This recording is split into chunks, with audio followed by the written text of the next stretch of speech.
光る雲風をさいて翼のように夢を描くよ時代祭し進む空宝というお嬢探しに行こう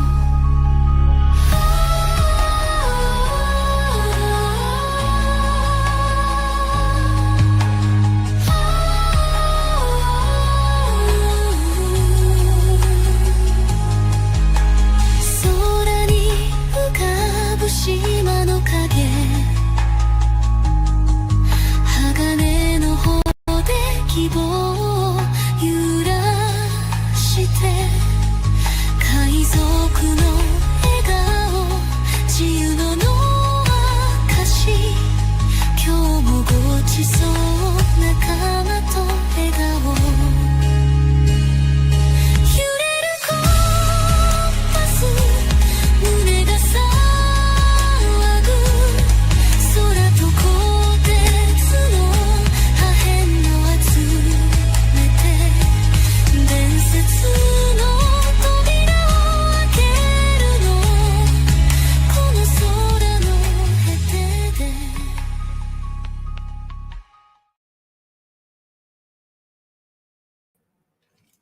Evening all, we're back from outer space, perhaps, or at least the sky.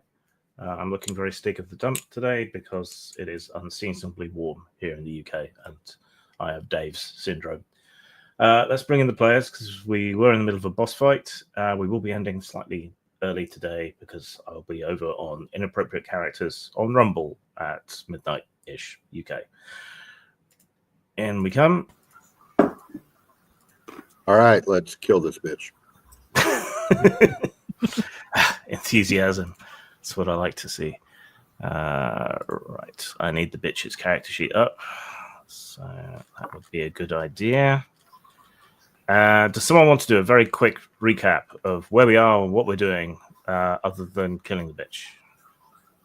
Sure. So we have discovered that Arion was disappearing from the village city Fangpang or something like that.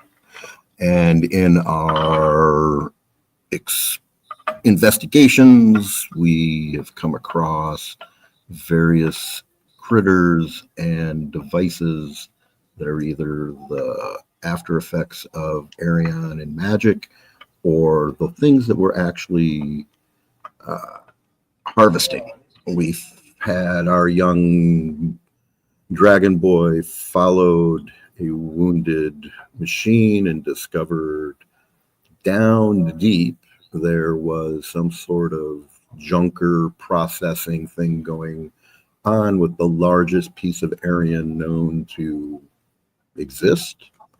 We boarded through various methods and we found ourselves in the main, laboratory of some sort of tinker, apparently.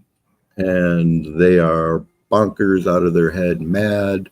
They've been shooting up the Arion, trying to transcend to another state of being. And we immediately said, no, this isn't good, and started trying to kill her. And now we have her cornered, as it were, up on the ceiling for some reason. And I'm about to do something to her. And that's where we left off. We had the initiative. Right. About to do something rash, probably. Yes. Right. Do I have everything tracked here?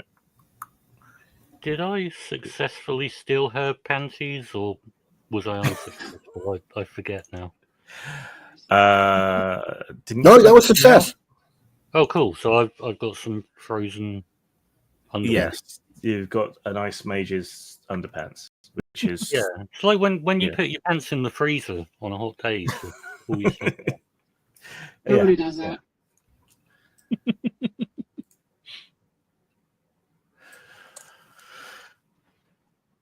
Yeah, they do. I've I've done it known before. people. Yeah, I've known people to do that. Yeah. Don't put sweaty underpants in the freezer though, because they go solid. I've been watching tales from the internet, and there's worse things to have on underpants that you could put in the freezer. Oh yeah. Hello to Guatemala. An excellent choice of avatar, by the way. I hope we all agree. Otherwise, I may have to beat you. All right. Yes, stealing a trope from Ranma and Konosuba. You used your thieving magic to steal underpants. Well done. Quite how that helps you, I don't know, but they are nice and cool. Well, I figured they were what was keeping her cool. That could be.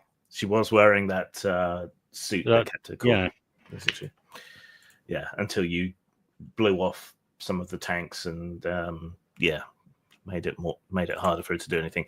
Right, yes, you had the initiative. So who on your side wants to go first? Well, I'm going to shoot her with a napalm bomb. Of course you are. Okay, go for it. Okay, so it's insight and insight against her magical defense. Magical defense is 10 at the moment because you guys have given her reductions to some of her stats. You've given her status effects. Awesome. Well, then a 10 hits. Yep. So that is 30 fire. Yeah. And then I have run these things through multiple times, and it is 30 fire for 1d4 round. Okay. Where's my dice gone? Aha.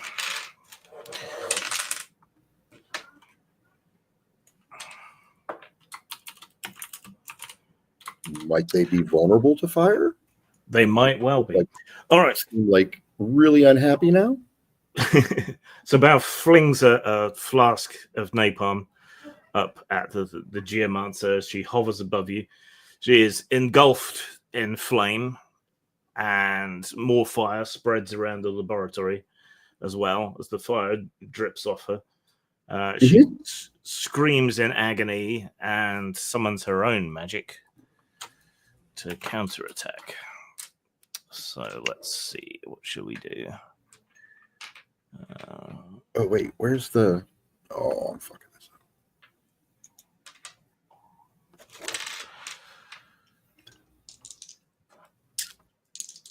up. All right. She reaches out towards Bao and makes a grasping gesture as she utters some words that turn into icy runes in the air. What is your magic defense? 11.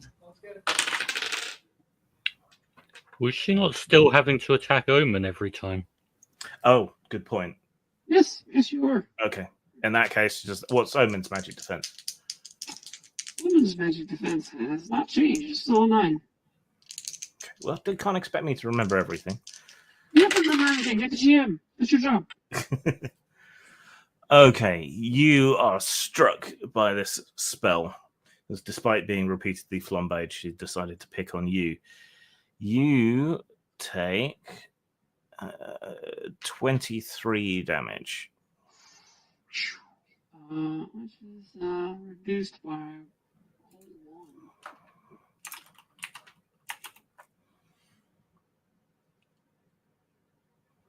Could I attempt to fist her to death with my help?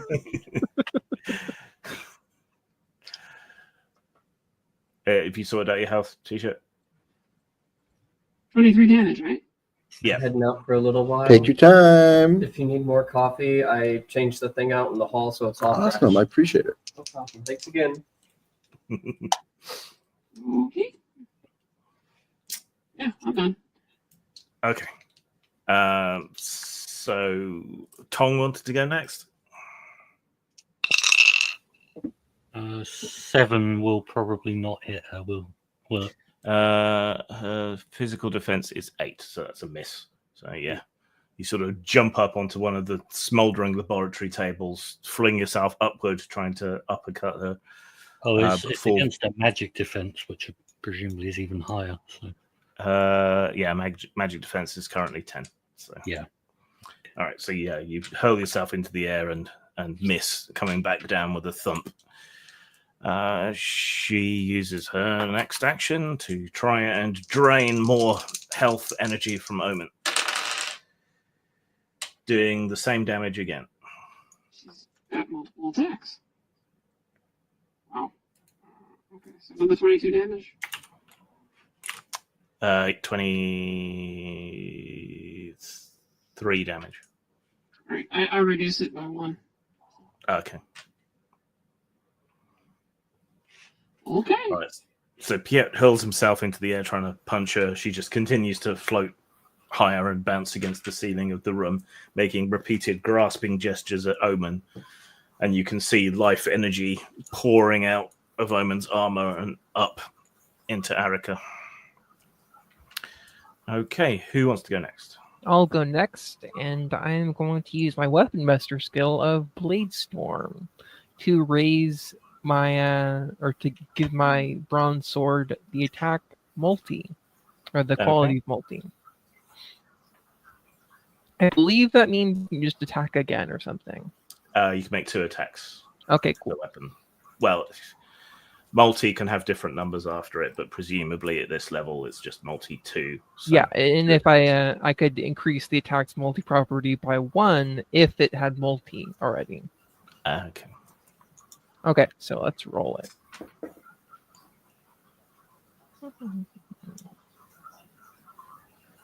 Here we go. Dice. And it is a Dex plus Might plus 1. Dex is 8. Might is D10.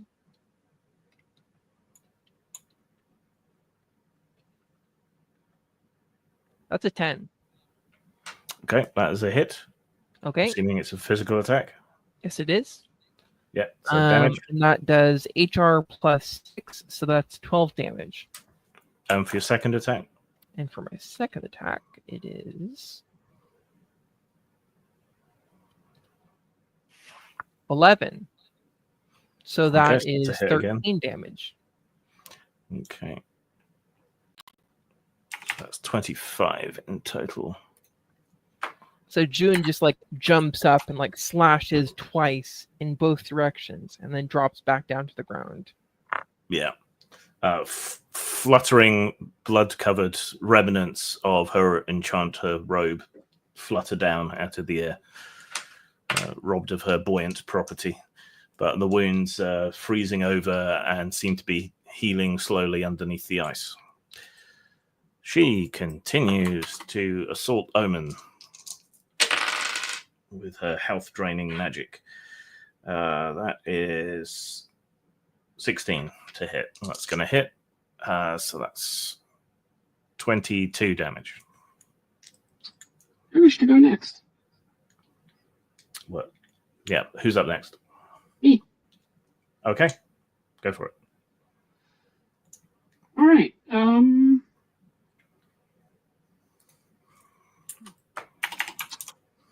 Well, with one last look at the rest of the party, Omen will smile at them and say, I loved you all the only way I knew how. Remember that and not this. Omen runs over and grabs the sorceress, smashes through the walls, the windows, and everything else, and takes her down, falling to the ground where they explode before they hit it. There's no ground. There's something down there. There is we a don't center know. of something. Nobody knows. Well, we're finding it. Are you sacrificing your character? Yes, I have to. Okay. Why? Out of hit points? Yes, I fell to 0 hit points and had to sacrifice myself. So. I thought you had like 999 hit points. This is you recover 999 hit points. It doesn't.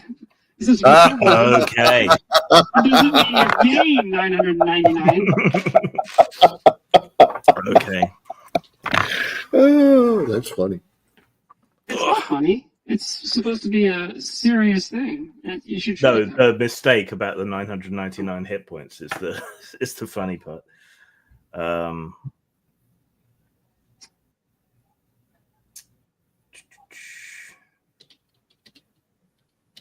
It says you can and should go overboard with this, especially as you will permanently lose your character. So, Just trying to find the sacrifice rules so I can double check them. page 88. Page what? Sorry. 88. 88. A villain has to be present on the scene. Your sacrifice would benefit a character you have a bond towards, and you believe your sacrifice would make the world a better place. And I must sacrifice my character if I'm able to.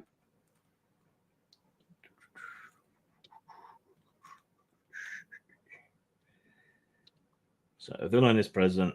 Sacrifice benefits characters you have bond towards. Believe your sacrifice make the world a better place.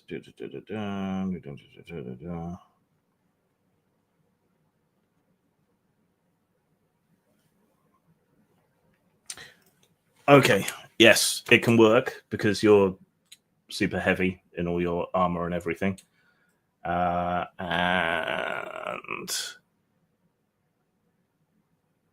so the fires you guys had set had the laboratory rising quickly through the air, faster and faster. So if it had kept going much longer, it probably would have been very difficult for everyone to escape.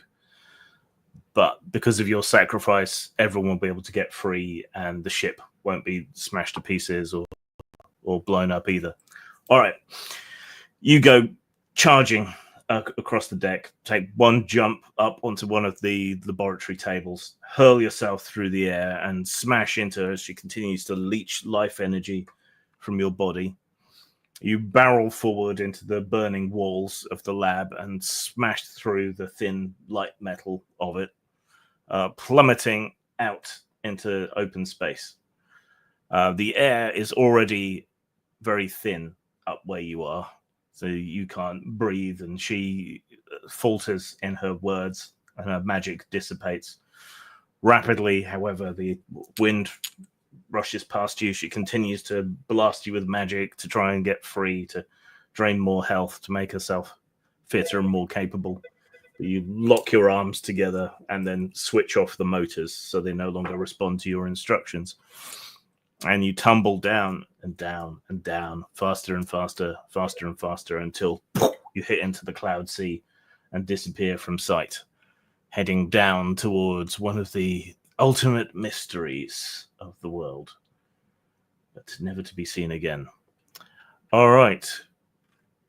You guys stand stunned in the aftermath. I'm going to give everyone a FABULA ULTIMA point for seeing this heroic sacrifice. That includes whatever character you decide to switch to, T-shirt. What do you do? The lab is on fire. There is a massive hole in the wall. Air is shrieking out from inside the laboratory. And you continue to rise faster and faster up into the air. We get the fuck out of here. I'm a pirate. I'm looking for booty. I'm going to put my door up off the floor Snag on and the way out the door. Place, yeah. So just grab what you can and run. Yes. Everybody answer all at once. Okay, 1 second. Right, there are no loot tables or anything, so Oh, man. That sucks. yeah, That's what AI is for. exactly. That's what I'm just gonna have a look at. Let's find a good use for AI. They're out there, man. Mhm. Last minute. I need a loot table for FABULA ULTIMA. Give me 1, 2, 3, 4.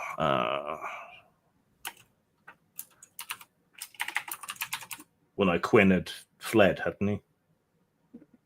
I think so. When No, was I'm on the ship. I'm on the Yeah, ship, he's piloting it higher and higher and faster and faster. And I still am doing that because I don't know what's going on. Yeah. Like I didn't see Omen jump because I'm in the ship. Yeah.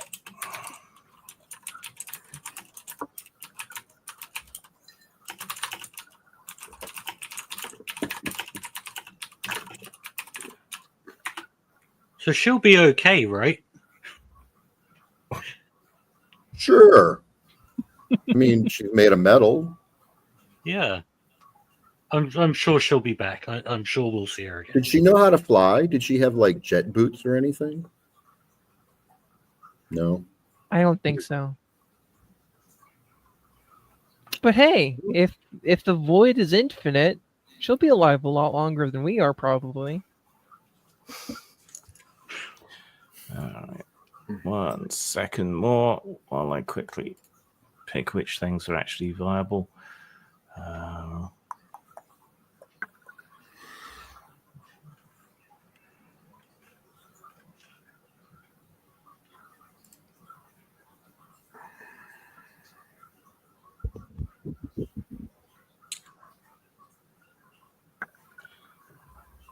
Okay, you have grabbed some things, but you haven't got time to look at them and figure out whether they're any good yet. You need to get the hell out of here. Oh, Caster is around and wants an invite. Okay, 1 second. Let me just get that for you. After all the hard work is done of fighting. Do they come back on the ship now and tell Quinn what's going on?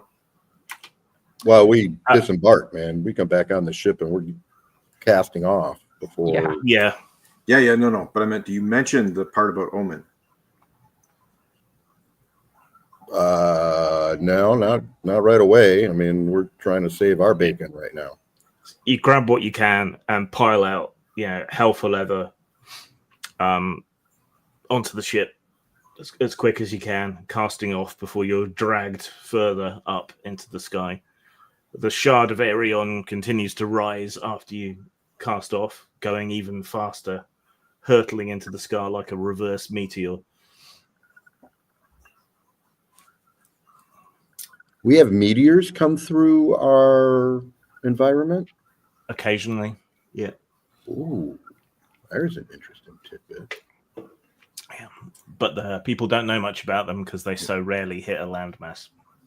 Yeah. Oh. All right. As you cast off, the zeitgeist begins to drop back down to its more normal height. I make sure I call Drakon back. Yeah, he comes flying back to you. As he comes back, and I look around, I ask, "Where's Omen? You guys come back. Where's Omen?" Oh, well, so sometimes pirates find themselves in situations where where they is make she? what Where we is call the ultimate sacrifice, so their fellow where is she? pirates can go She's on. fallen to the and- void. She's dead. She fell in the void. Why Yeah. didn't you get her? Yeah. Why didn't you go get her? Why don't you think we didn't get her? She's just falling, right? Wait, and I jump off Sure the ship. is. I jump off Man, the you ship. are hours And late. Grim, I spend 10 Fabula points. 10 to go after her. I don't know if you can negate a heroic sacrifice. Like You, that. you absolutely cannot. Yeah, but I don't know that. Well, you can't spend the points if you can't do it. I'll be back in a couple hours. Couple hours? Yeah. What time is it? So it's 6 o'clock or 5 o'clock, something like that. I think it's 5 o'clock.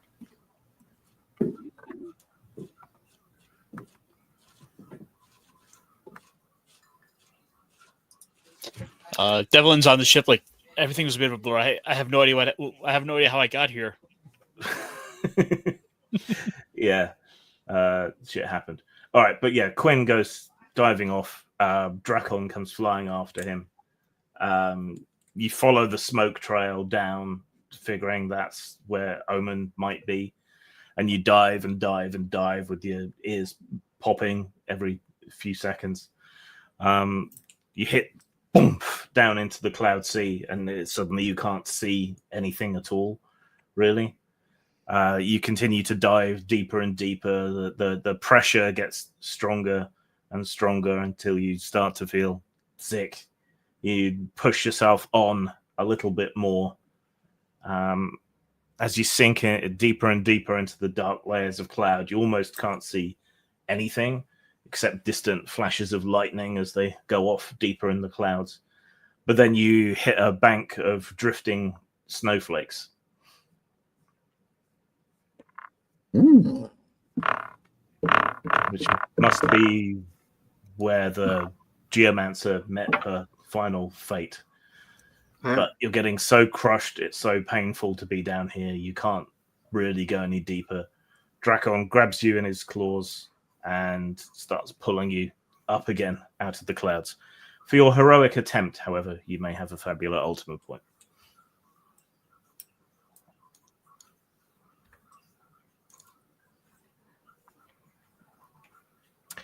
Still, you dealt with the Geomancer.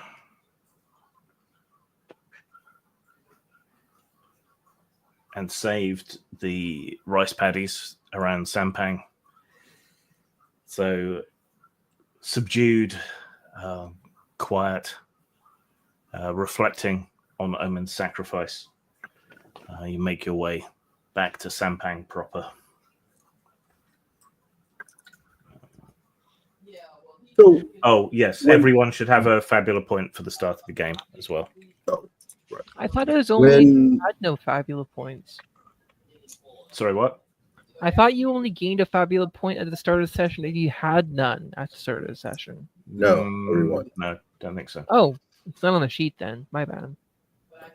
If you have none at the start of the session, well, if nothing else, Grim is just being quite generous. Yeah. Yep.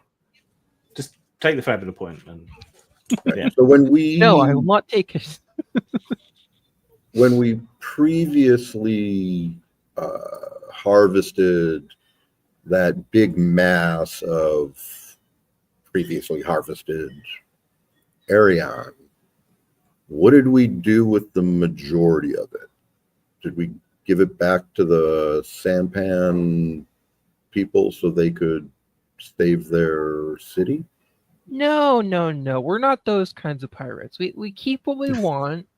We help out people occasionally. We make money from whatever we're doing for not making money from the raids we do. Come on. I just don't remember that interlude. I remember, we were doing a bunch of various things. There was the whole, We've given them exactly what they wanted and nothing more. Well, I mean, that's why did we work to contract, right? Because before there was that we cruise around in clause. ships. We rob from the rich and we leave generous tips. Grim, Plain Yes. and when simple. Drakon gets me back up high enough that I can breathe again and stuff, and I see them flying away, in an absolute fit of, that kid tantrum that happens, when kids, something happens when they can't handle it. I go to that station that the Arion is hanging on to the Arion, and I have Drakon tear the place apart, rip it away from the thing, so it'll all get cast into the void. I use my invocations to pull energy from the well springs and smash all the connections and just tear ass around it until I make the whole thing fall. And let the Arion core go up. Yeah, you tear ass after it as fast as you can. This time the air getting thinner and thinner. Like you take a deep breath and you and Drakon swoop up as high as you can and tear into it for as long as you can. But it's still rising and rising faster and faster until you can't keep up with it anymore, and you both tumble back exhausted. But what's left of the laboratory sort of tears free and spins flaming into the void. And only then do I head back to the ship, crying and weeping, and I can't believe you let her go. I can't believe, how could you do that? Why didn't you stay? Why didn't you call me? I could have went and got her. Hey, you wanted her to go away because you thought she was going to hurt you. So I mean, Not like that. not happy. Not like that. What do you mean? Yeah, you killed that kid. You don't let him just go like that. This was your fault, basically. Toughen up. You horrible, horrible bastard. I fly off. I'm making sure the kid toughens up and, isn't a weak little. I fly off the edge of the ship and fly underneath it for a while where no one can see me. Yeah. All right. Returning to Sampang, the villagers from the rice paddies are very happy to see you return. Very sorrowful when they hear about what happened to Omen. They throw a feast for you. You can have all your health and magic points back from all of that.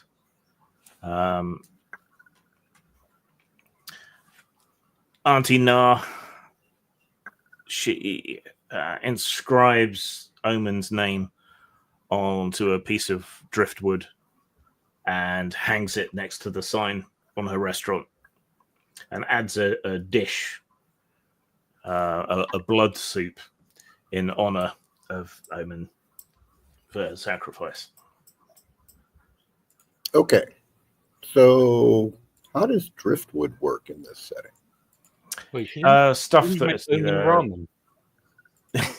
stuff that's either magical or infused. Some wood draws Aerion from the soil, and that leaves it able to float. Pieces of wrecks still attached to floating engines, that sort of thing. You know the difference between flotsam and jetsam? Yes, but I can't remember. One is on the shore, one is on the sea.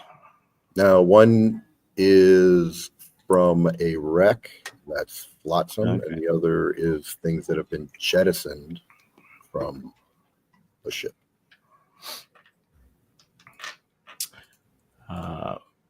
They all float.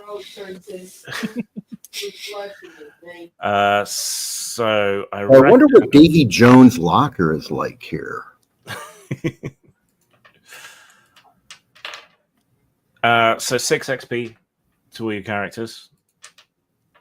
6? I think what we'll do is the XP at the end of each adventure rather than each session, because otherwise it will make gauging the encounters and things too difficult for me. So. Oh, sure. We are now level 7. Do we want to have a little funeral scene at Auntie Na's so you can adjust your bonds and things? No. Yeah, that's a good Never idea. mind. We'll just leave her to rot. All right. Well, after the feast and everything, Auntie Na clears the restaurant and it invites you all in to say your piece for your fallen crewmate. Well, as captain, I would like to take this moment to reflect upon the brave and generous spirit, as mechanical it has been, and as difficult it was to understand. In the end, a pirate gave their life for the rest of us.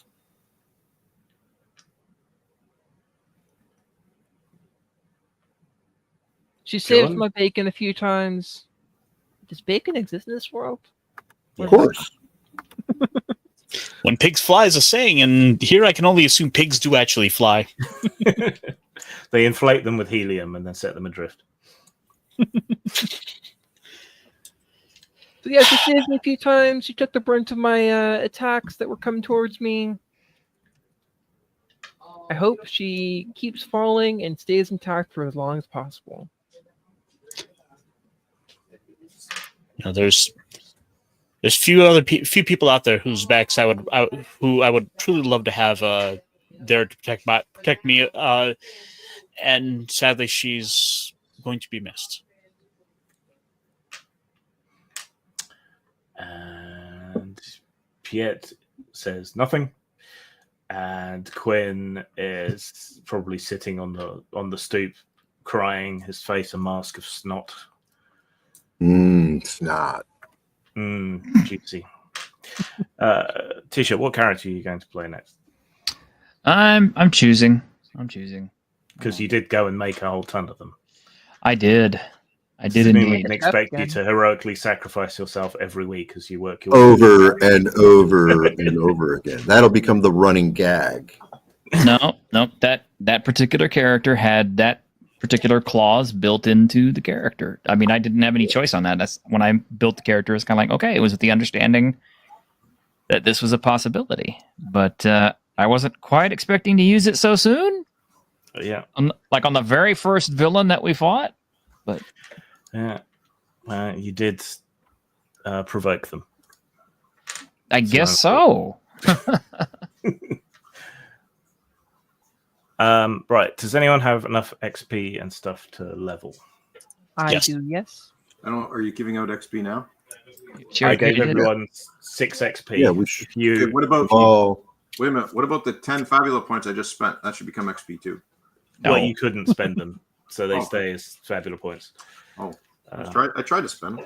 right, so Denied. you gain 6 experience points each. If you have more than 10 experience points, you have to spend them on a level of something. Gain 60%. Oh, well, even if you have 4 left over? Actually, I was going to ask, is this we had XP 4 from? left over from last bump. So Well, I this had 6 will take us 1 more level All right, bump. Listen and up. We'll be even. if you had any left, add 6 to the number of experience points you had left. Right, Bingo. and then if you have more than 10 experience points after that, you have to buy 1 level. But you can only ever buy 1 level per session. Gotcha. And if you need to consult with me and the books, let me know. Nope, done. Groovy. Don't forget to recalculate your health and stuff. Yep. That means my mind points are now 52. Ooh. I think different stuff happens when you reach level 10 as well. Yeah, you can access new feats or skills or whatever they call it. That's 10 in the class. Yeah, but every 10 levels you get something as well. I think you get a bump in a attribute. We really needed a more high-paying pirate gig. This was our first real job. Oh, the Grateful Peasants will replenish your inventory points as well. Okay, cool. Well, nobody should be near level 10 anyway. We should all be 7. No, I know people like to plan ahead for We do. for Nope. leveling up their characters.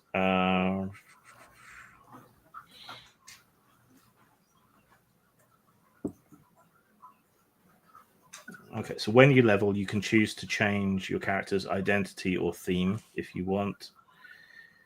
Don't forget to increase your hit points and mind points. Okay, it's at level 20 or 40. You can increase your base dice step by 1 size. So you could take a D8 to a D10 and so on.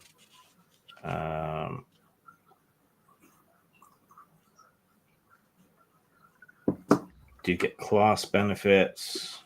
Maximum number of levels in any class is 10. Once you hit the 10th level, you are a master in that class and you gain an heroic skill.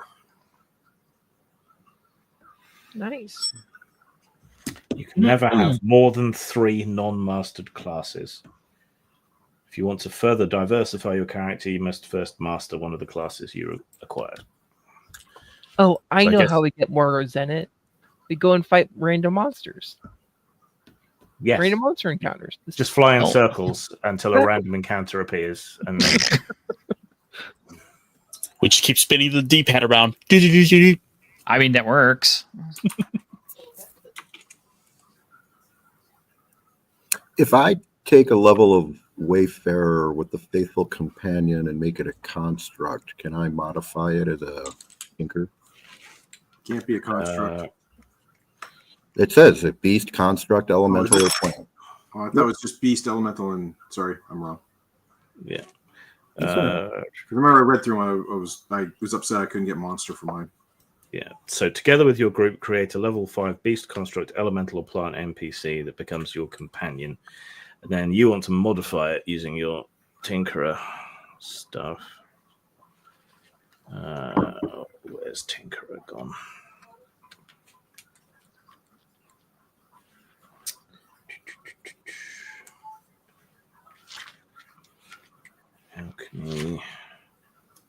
Magitech.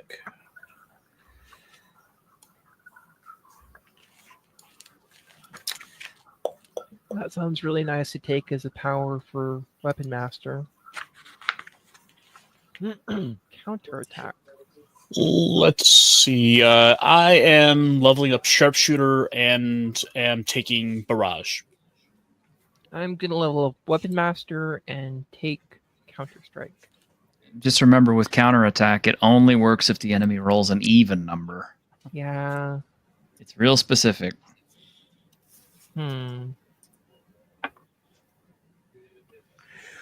So About that. I think the Magitech skill would be the closest thing to modifying the companion. Okay. But there aren't that many specific skills here, even though they call Magitech engineering, golem craft, and robotics. Right. So I will have to improvise, but yeah. Okay. Well, and what I can do is, go through the Tinker creation stuff, and we'll make sure that it does what it needs to do correctly. There's another use for AI, but I got to tell you, man, it's not as cut and dry as you would think it would be. Like if you don't tell it to constantly review the rules every step of the way, within a couple steps of doing something, it'll start drifting towards 5th edition. Yeah. So you didn't have a level in Wayfarer yet, did you? No, I did not. Okay, so if you take that, your inventory points go up by 2. Correct.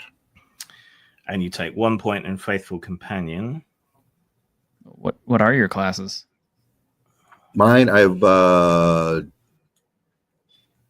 where am I? 5 levels of Tinker, 1 level of Rogue, and now I'm looking at 1 level of Wayfarer. Okay. That 1 level of Rogue is so that I can do the get out of here. Just did with the see you later. I can rush in and with a bomb into a burning building and then disappear. Nice.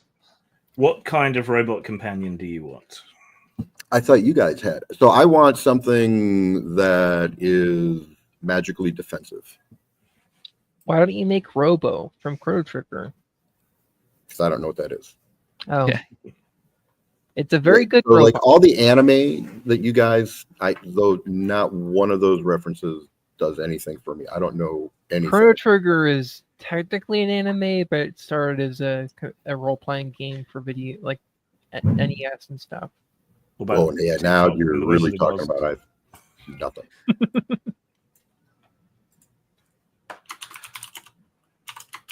All right, this creature has no initiative score, does not level up, maximum 2 basic attacks, gains equal bonus to skill level. Yeah. And then maximum points are equal to skill. Just out of curiosity, do we have anybody who causes a lot of status effects? I can. Oh. Yeah, you can set people on fire and do other things, but you don't have a specialized inflictor of status effects. No. See, because that's the other way. We go down for you.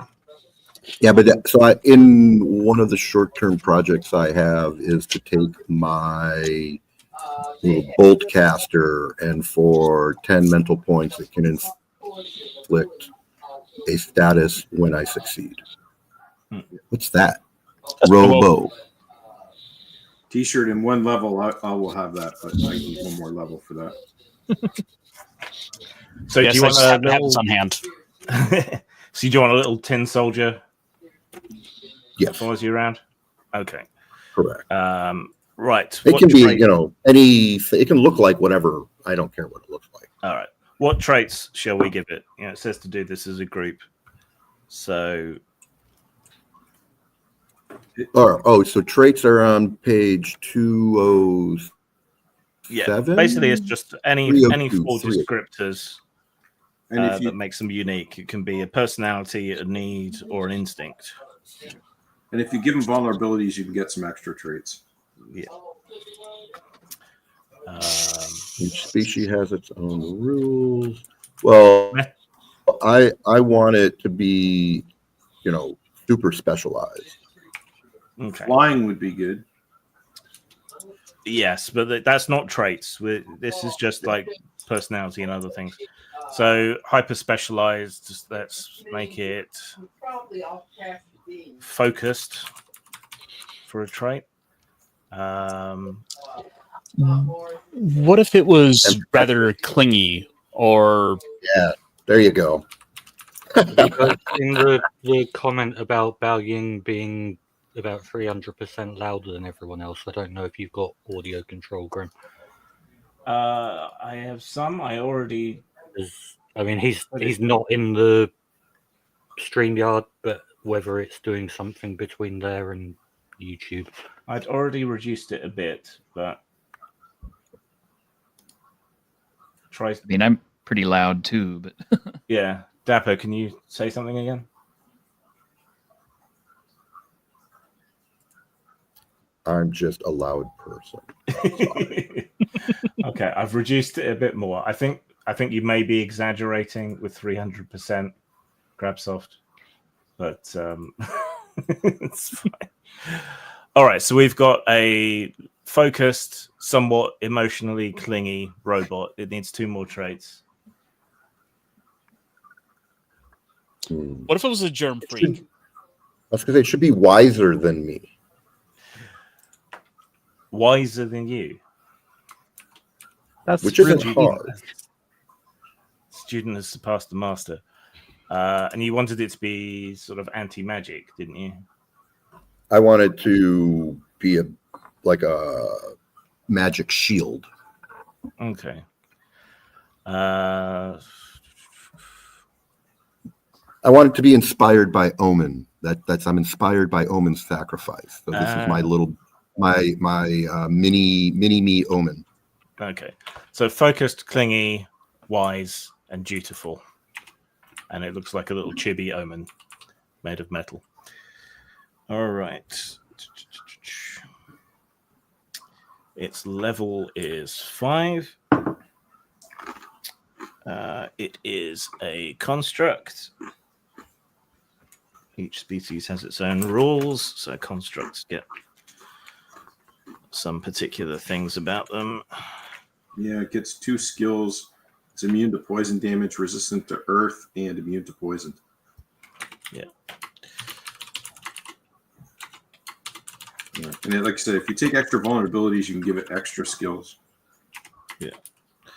Immune to poison, and wouldn't it be funny if one of its vulnerabilities is it was immune, or it was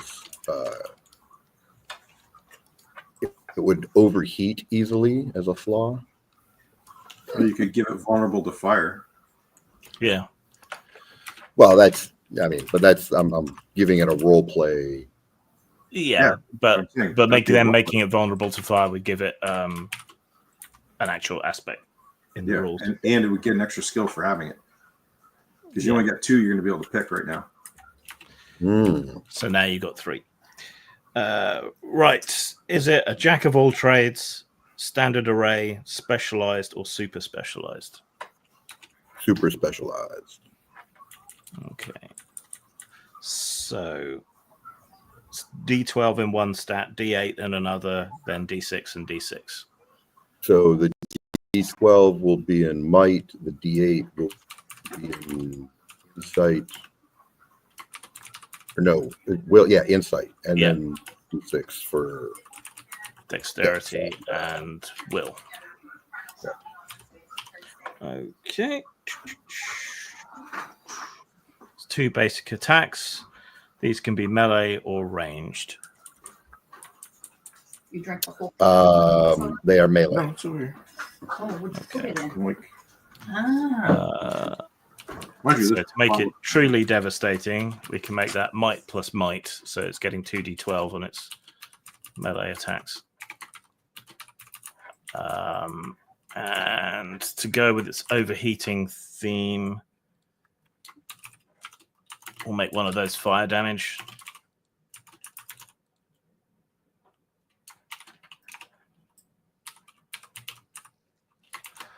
and one of them just like regular beat things to death with its body. So physical.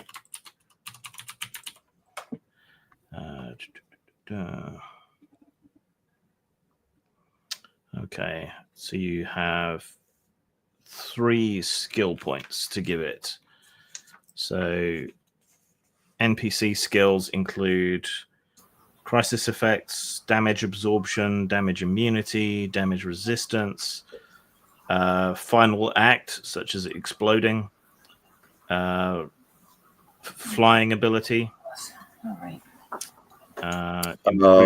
improved damage, improved defense, improved hit points. Things that make it defensive. Yeah, this is a defensive companion.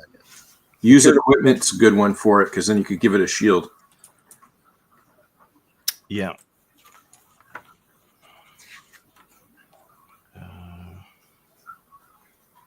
Yeah, use equipment that lets it gives it slots basically. So it can actually wear armor.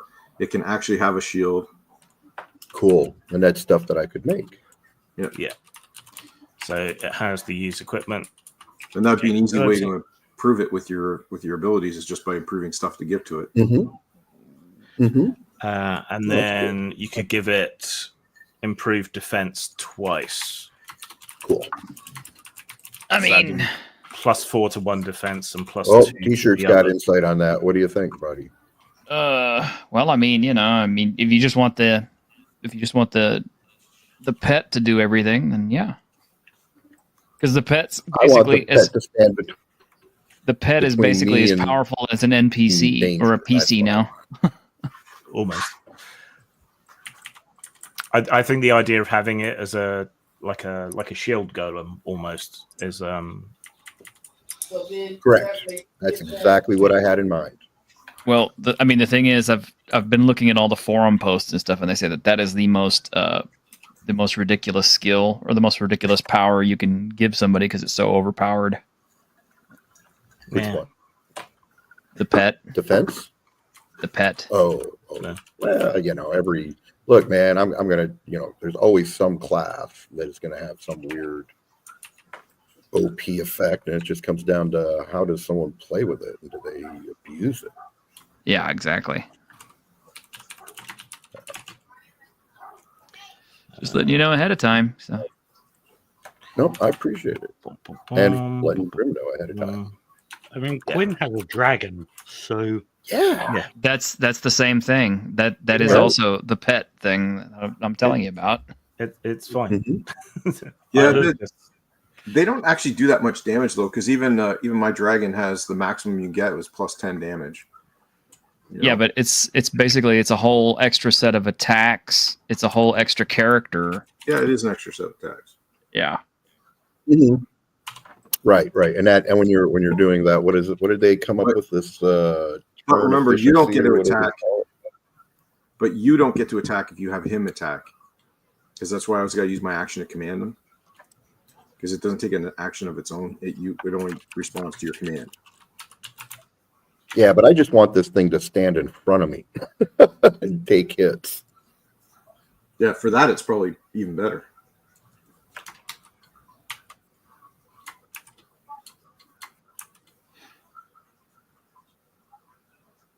All right. So, and then calculate the NPCs, dex stuff. I have put together the character sheet for it. I'll drop it in the private chat. Great, thanks. I'm sure if it becomes a problem, Grim will kill it anyway. Yeah. Well, you can't kill pets; they flee. Yeah. When reduced to 0.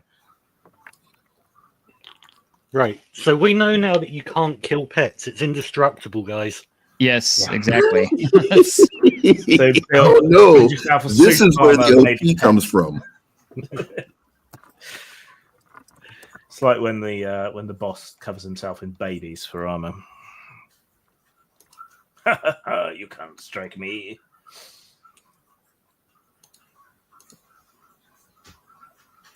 They did that in Goblin Slayer, didn't they? Yeah, captured farm girls and strapped them to shields. If it works. Yeah. Yeah. All right. Does anyone else have any downtime stuff? Leveling up.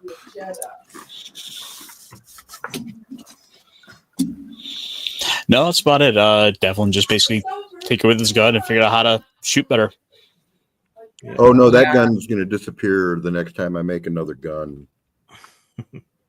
I might just have to take a level of Tinkerer so I can at least have like a decent gun, and then maybe It's 2 maybe levels, down the road. just so you know. Okay. Yeah. Yeah, you could just buy a gun, you know. I can also make you one, and together we might be able to make it like even better than you ever imagined. Better or worse? Well, depends on your point of view. And It who's shoots receiving harder. Yes, I can make it shoot harder. And I'm other just gonna probably level up my elementalist class so I get more spells and whatnot. Does anyone have any projects the character is working on? Not me. I think, yeah, I don't think. I'm going to just say that this Project- is my project, was this critter. Okay. Yeah, that works. All right. Is everyone done with leveling up? Does Simon, do you need help leveling up? Or are you done? I don't have enough XP to level. Okay. Oh, yeah, because you And I started spend with 2 that. Fabula points so that all of a sudden Piet is more No, that's powerful. fine. We shall wait for the next part. All right. In that case, I can drop the hook for the next adventure on you. If everyone's done. All right. It's a couple of weeks later. You've been sailing around looking for trouble to cause, people to hurt, things to steal. Mm-hmm. Hang on.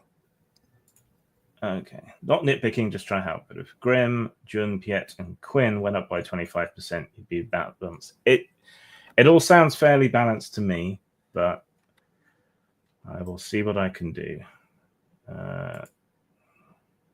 I'm just gonna do what I was planning on originally and take the level in Weapon Master so I can get the counterattack. Okay. How do I control my own mic? Settings? Audio? Okay. Oh, I control my mic settings. Don't, because I already fiddled with them. Oh, okay. So hopefully that's all right. Settings. Okay.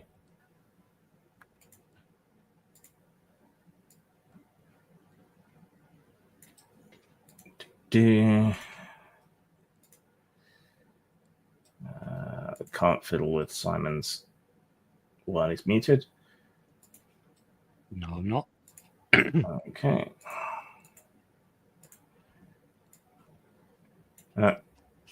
I still can't. It's on automatic, but hopefully that'll work.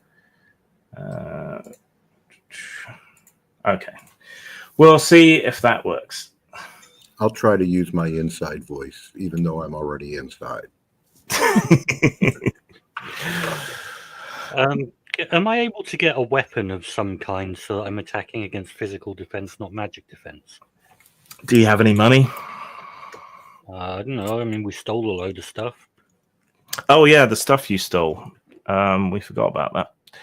All right. So one of the things you stole is an Aerion capacity core. It's a sort of one-shot emergency hover engine, which either you can use to fly if you can't already during a scene, or you can use to keep the ship up if it's sinking. Yeah, anything like that. So someone take that. Piet, why don't you take that?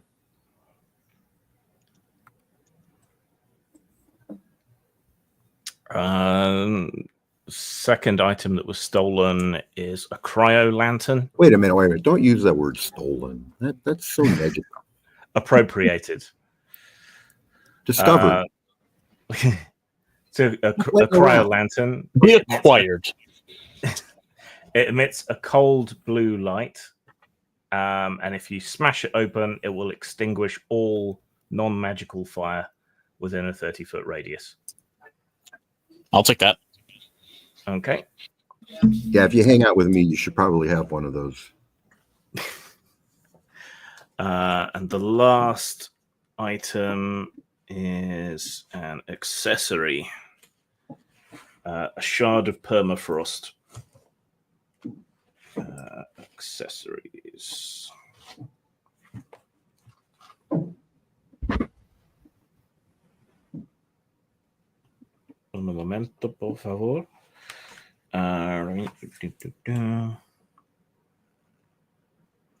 Okay, while you wear the shard of permafrost as an amulet, you are resistant to cold and ice damage.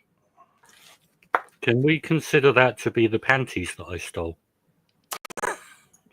Yes, you also have the panties. The panties can also be considered an accessory then. And while you... Yeah, let's make the panties the item instead of the shard. Okay, so... You can also sell them. While wearing the blue silk panties of permafrost, you are resistant to ice damage. Does anyone want them? June will take them. They fit. I mean, if not, I'll wear them over my trousers like Superman. I guess June will take them. She is a fighting type after all. It'd be good to have some resistance. Grim? Yes. How bad do you want to keep tracking whether or not the enemy is in crisis? I mean, it's relatively easy. Okay. For me, so it's fine. Okay, because if I take this character, then a lot of their abilities depend on the enemy going into crisis. Okay. Grim, can you post the stats for the magic panties in the chat so I can copy them into the description? Okay. Thank you. If worn, gain resistance to cold. Yeah.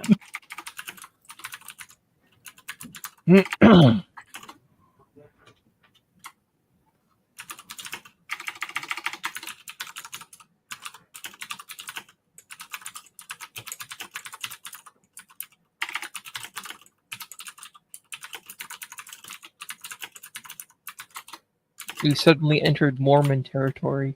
Indeed. Magic underpants. Mm-hmm. Okay, let me copy that.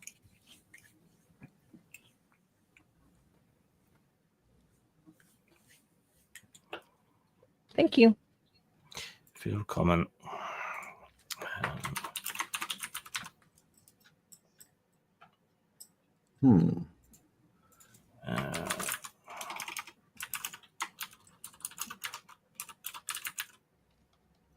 When they're used, they probably sell for more.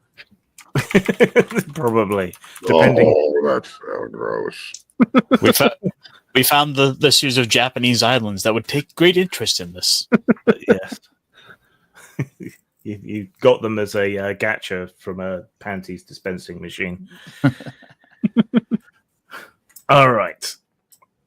So some days later, food is low, though obviously you've been catching things and scrabbling around where you can. But the rice you got from the paddy farmers, it's pretty much gone. You need a job. You definitely need a job. So one evening, old Aston, one of the crew that you've taken on board since Sampang, asks to meet the head crew in the galley. He's got a suggestion, he says.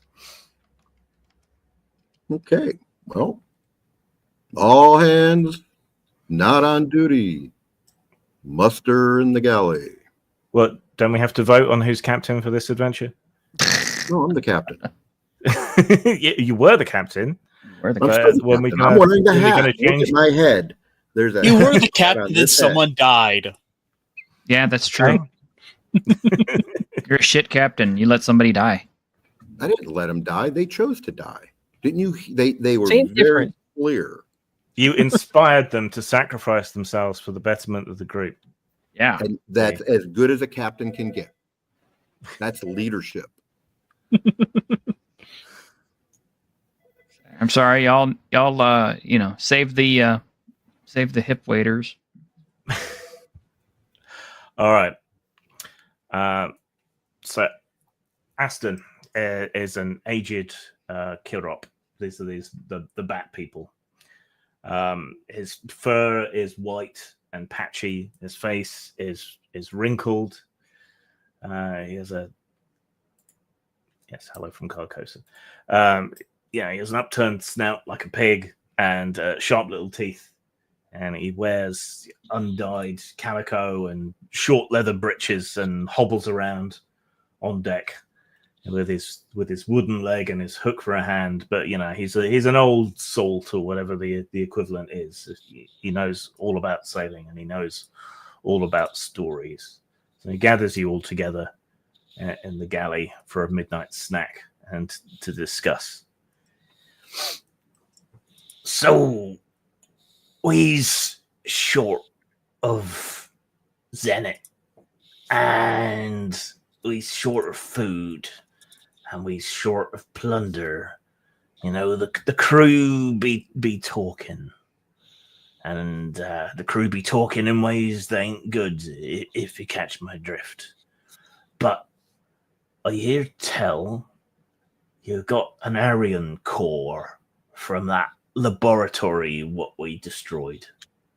And I think if we use that, we could get ourselves a proper payday.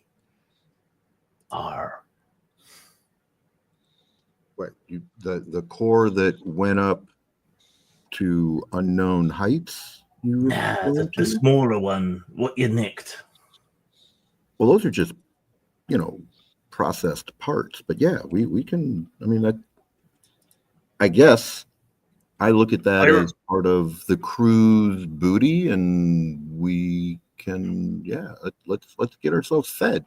Why haven't we? What was I thinking? Why did I like not the way that this do goes? this right away? We should vote him for captain. Well, so there's a I market tell- for the Aryan. That there be. But what I be thinking is we use it to boost us up to a higher flight than's normally possible. And if we can get up high enough, I got the inside track on the wreck of the Vesper's Wake. It pauses dramatically as if that should mean something to all of you. Okay. The Vesper's Wake. Right. Okay. Lead the way, captain. What does that mean? Well, her sails never catch wind no more. Her crew never speaks, but her horn still sounds, and people have been hearing it. They say it calls the dead to join them in the sky below the void. Oh, well, hell, now I know who I'm bringing in. So, in the days of bygone empires, they put the Vesper's Wake to air. A frigate, 4 decks, topside, gun deck, a soul engine room, and a captain's sanctum. Was one of the last vessels of the Egron Recon fleet, lost during the automaton revolt, so they said. Built out of leftovers of bygone empires and dreams and horrors. But all of a sudden, during a battle, up she went. Up, up, up, higher than any other vessel's ever been able to go. So she's up there, pristine, unlooted, unsalvaged, right for us to boost ourselves up there, catch the bloody thing, and nick everything what ain't nailed down. Can we nick the ship? Dunno. Worth a shot.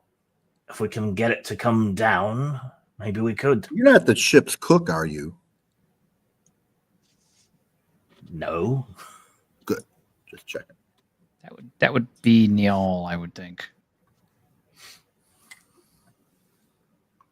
I just remember this story about a ship's cook who tried to convince an entire crew to go after a treasure. No. I'm shit at cooking. I burn water.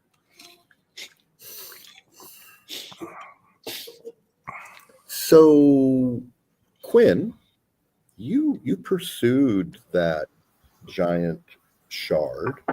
What was your experience the higher you got?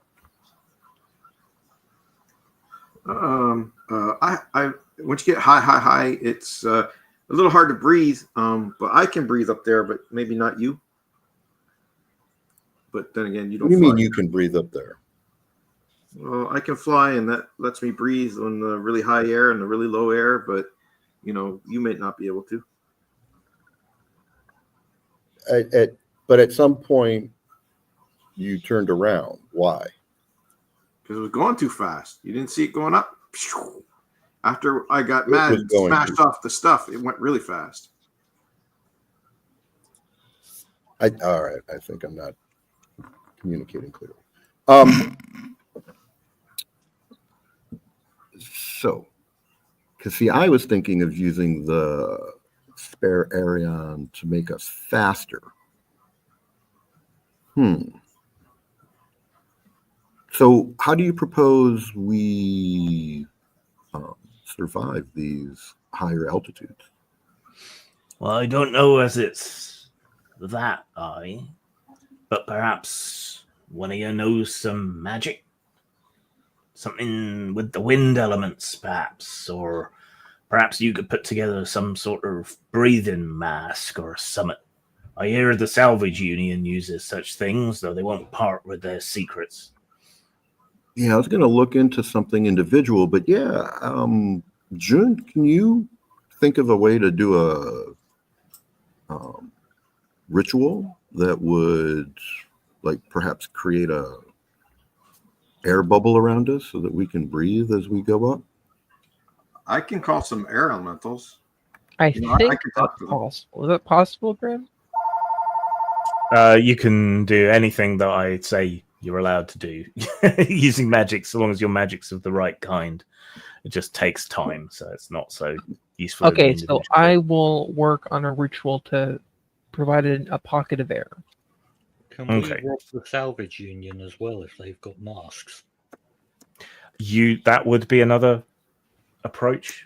You could go and thieve whatever you can from the Salvage Union. I mean, they're always around everywhere. You could just go to the nearest port and try and look for them. I'm going to see how hard it would be for me to make them. So as a project, see if it would take days, weeks, years. Describe the invention's effects. It provides air. Oh, I'm looking it up right now. You don't have to. Yeah. Because it'll be. Oh, yeah. No, it's going to be days and days.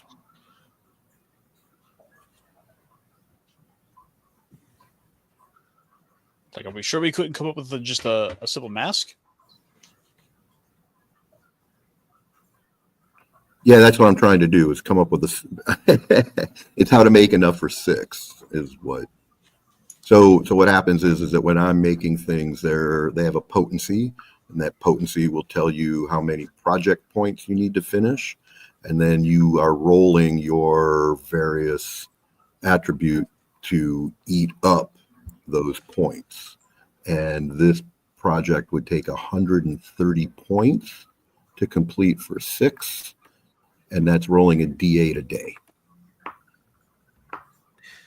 So I reckon you could make a disposable version of a mask for 100 Zenit each mask.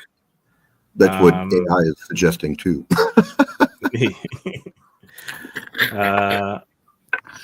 I could sell the permafrost panties and we could get 700 Zenit to pay for all that. Ritual. Make sure you mark them up for having been used by 2 people. Grim, can I unwashed, mind can I you? perform a ritual and just call some air elementals? Yeah, you could do that. I mean, that's free. It just takes time. So that's what I do. Okay, can you make your elemental magic roll, which I think is will plus will, I think. There's Angel Summoner and the BMX. Yeah, it doesn't matter whether it's will or insight. It's the same thing for me. Okay. 15.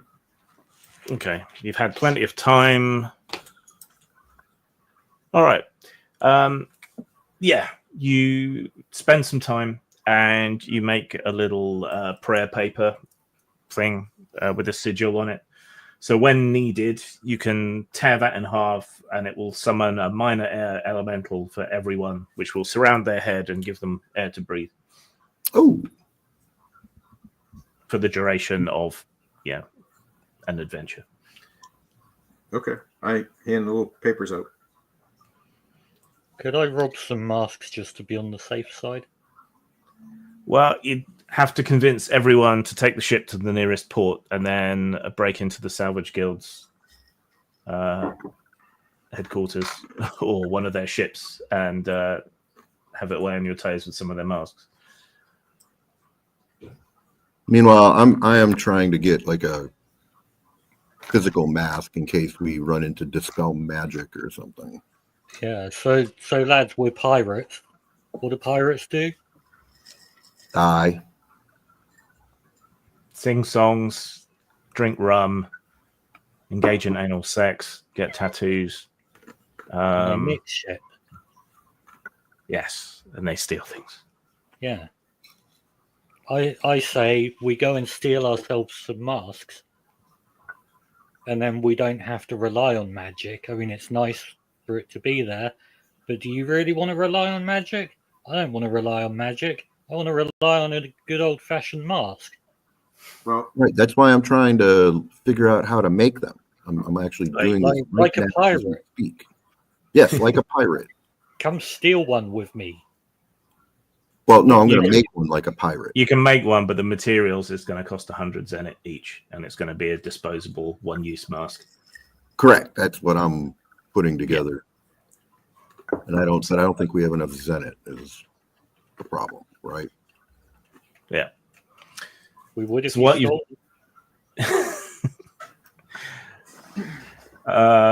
put it to a vote from the crew that's present then.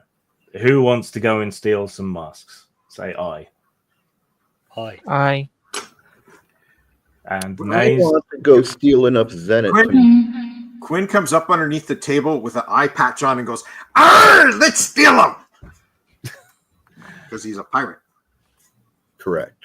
All right. Okay. Well, And we have a new crew member wanting to weigh in. do we? Shoris. Oh, ooh, what? Holy shit. That may be a little too echoey. A little too echoey. Yeah, wait. Yeah. Way too echoey. I'll just go back to the old one then. Okay, so apparently you picked up a goth chick when you left Sampang. Well, actually, she's a revenant. Same thing. She's a dead chick. Chick. I thought the Dead profile fuck. pic looked a bit like Anakin from episode 3. Anakin didn't have beautiful cheekbones and a chest like this chick, though. Would you care to describe Shoris for the viewers and the others? Shoris, the Soul Reaper, is a necromancer and a revenant. She was murdered and came back from her own death through the arts of necromancy, and she's now looking for justice against the people who killed her. She doesn't care who she teams up with. She doesn't care who she kills. She's absolutely ruthless and will use magic to destroy people. Does she know who killed her? She doesn't. Okay. When did we recruit her? Well, as soon as you said the word undead, that's when you recruited her. Because I had already built the character, and I was like, oh, this is perfect. Wow, you're really liberal with your open recruitment policies. I am, I know, but I'm just trying to. I don't remember stinky dead people. Well, at least we don't have I don't smell what it. are they called a I'm not GMC. stinky. Those are real nasty. I'm not Dead, stinky. You dead, smell worse than I do. No, I mean, that's for us to decide. I decomposing. mean, you're around, you'll smell all the time. You won't notice it. If we say That's you're all right. stinky, Flying flesh. But at least she ain't wearing used panties. Oh wait, I bet you we could get more money. That would be 3 pairs of 1 pair worn 3 times unwashed.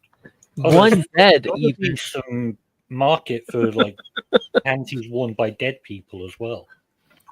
Oh, absolutely. And as a matter So of this fact, is like a collector's item. excuse me, I will let you go ahead and, rub your pathetic little pecker against my cold corpse, and you can try and gain some sort of thrill from it. I have chosen a heck of a time to come back. Wait, you're Yeah. do that? You keep choosing these awesome times to show up. I chose the wrong day to stop sniffing glue. Exactly. Well then, are we agreed on my plan? Well, wait. Are we still gonna go nick face masks or? Aye. No. Yeah. I'll tell the navigator to set sail for the nearest port. Well, what don't we want to find the nearest? The convenient thing is, at least you won't have to get a mask for me. We don't just have to nick masks. I mean, I'm sure there'll be other stuff we can nick. No, we And don't then have yeah, to. yeah. Get to. Then you'll have some money to make masks that we've stolen. Right. Or something. There's all kinds of things I would like to be making right now if we had more money. All right. Well, let's. Oh wait, the like gypsy style tinker folk. What are they called again? Bugger if I can remember my own setting. What are you talking about? Pikeys! No. Air pikeys. Everybody hates. Air pikeys! You said whatever. Who the fat last big ball? You like dogs? You like dags? We're gonna do an airship. Yeah, it's periwinkle blue. Sorry, what were you saying? The big boss that we just defeated previously. She was a what? She was a member of the Salvage Guild. There we go, Salvage Guild. So is that what we're planning to do? Is go boost stuff? So we're looking for perhaps a lone and isolated salvage hub that we can raid, as compared to a large civilized port of call. Are you so hell-bent on trying to steal these things that you won't consider maybe bringing in an extra party on this deal? Apparently they are. Yeah, we're pirates. We steal things. Yes, but pirates also work as privateers and do consignment work, which means all you have to do is find somebody else who wants some of what we're getting from down there and have them foot the bill for the damn masks instead of trying to steal them and get yourself into more trouble. Or, hear me out. Well, we're kind of self-funding right now. See what you.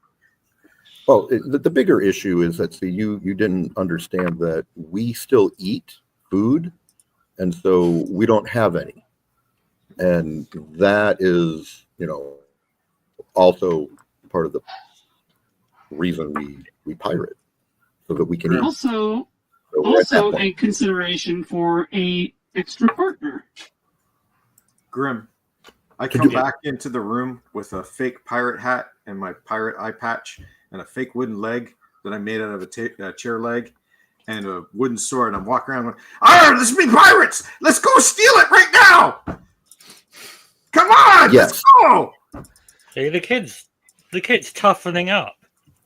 Yeah. You're a good influence, Piet. What can I say? Oh, So wait a minute, Shorus, I have a question because you keep saying partner. What do you mean? What do you mean by that? I mean, all you have to do is find somebody else who's also interested in getting whatever it is we're going after. You get them to foot the bill for the supplies, which means food, masks, and any other shit you need. And then we Do you know pirate their anybody ship who's going to too. do that? I'm sorry, why did I didn't hear you over the excitable child? Do you know anybody who would offer such a deal? I'm a fucking corpse. Exactly what am I supposed to know that you don't know? You're the one who travels and meets people. Yes, but surely you've been around a time or two. You should surely know people. I'm sure I do. They were around I mean, years it was your and years idea. ago What inspired you with this idea? because I'm the smartest person here. Oh, I Is your don't know insight about that. well then? just by I mean, virtue you're of suggesting we give away some of our loot. We don't necessarily have to honor the contract if you really want to be bastards about it. All you have to do is secure the loan. Ah, now you're thinking like a pirate. The Crimson Pearl Assurance. Yeah, I still see one flaw, which is we don't know who would just give us money to do this. Would anyone Which is be why we should stupid probably enough- go out So and look for we're someone. still kind of self-funding, aren't we? You should listen to Devlin. What was He's that, smart. Devlin? Which is why we should probably go out and seek out some a proprietor with who would have interest in such activities. But if all we need is Deals in- Mark, Oh, I see what you're saying. the thing that we need to get up there, we Devlin, don't really need Devlin, read the chat. a patron. Correct. All right, yeah, whatever. Uh, Good luck. Okay, so All right. so it Streamline. sounds like what you're suggesting is that we are fishing for a patron, but we already have a patron. That's how we got the ship. Well, then ask the So everybody patron feels who the does ship money. starting to bounce along. Yeah, the ship banks sharply and flies off at speed. All right. Screen wipe. The Zeitgeist comes drifting in towards Rusthold Drift, a clanking, wind-worn frontier port lashed to the side of a crumbling, floating cliff face. Half the platforms are stitched from old skyship hulls, the other half from sheer desperation and pluck. Traders come and go, smugglers come and go, and scavengers and salvagers come and go. Nobody really stays here unless they've got nowhere else to go. Quite how it's kept up, you don't know, but any of you who have history as rogues or tinkers or scavengers probably know of Rusthold Drift. There are a few ships docked there, a couple of other small pirate vessels, you think, from the look of them, a couple of traders, and there is indeed a salvage guild vessel currently docked at the port. Underneath the floating cliffs are enormous nets full of scrap and junk, and various Kirot scavengers clamber around over the nets, retrieving particular items for people who want them, or picking over the detritus to find things that still have value.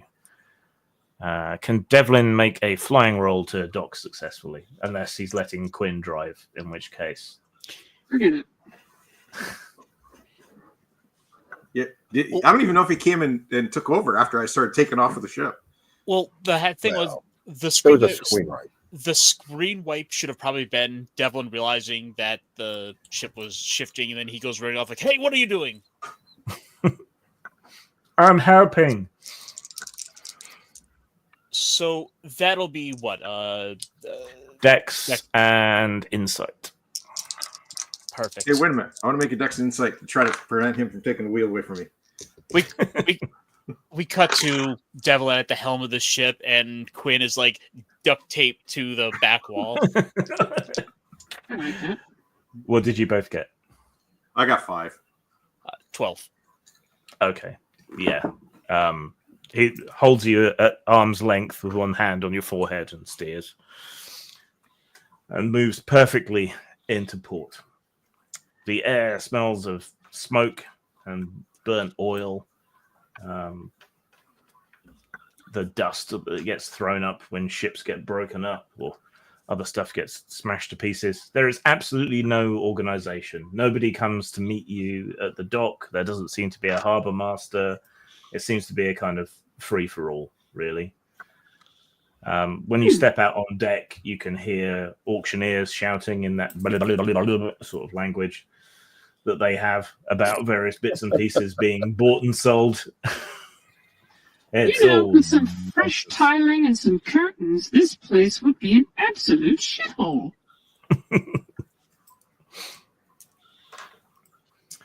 So, what do you want to do? Well, we should probably Well, shore up and go see if we can't find a benefactor. Indeed. Okay. or Piet, perhaps someone should case out the joint and look. Yeah, for I'm wondering if we should split. So some of us go and look for a place to rob, and some of us look for a benefactor, and that way at least there's a chance we'll get one of them. Yeah, I was going to suggest that Piet and Bao that we take a little walk around and see what there is to see. Okay. So just so you know, Piet, I have like fleet bombs, gas bombs, smoke bombs, not just fire bombs. Awesome. It's just you only ever use fire bombs. You just have the others say, look, I have other bombs. Well, I keep looking for an opportunity.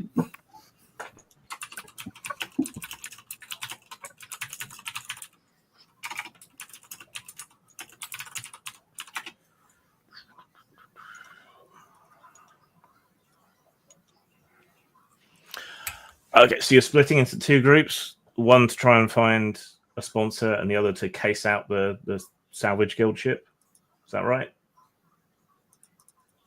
Evidently. Assuming everyone's Okay. happy with that.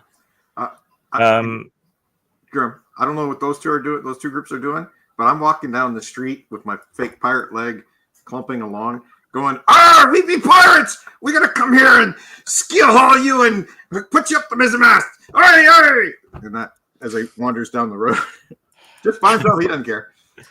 The crews find your enthusiasm endearing and laugh and watch you and offer you pirate lessons and like teach you how to swear, things like that.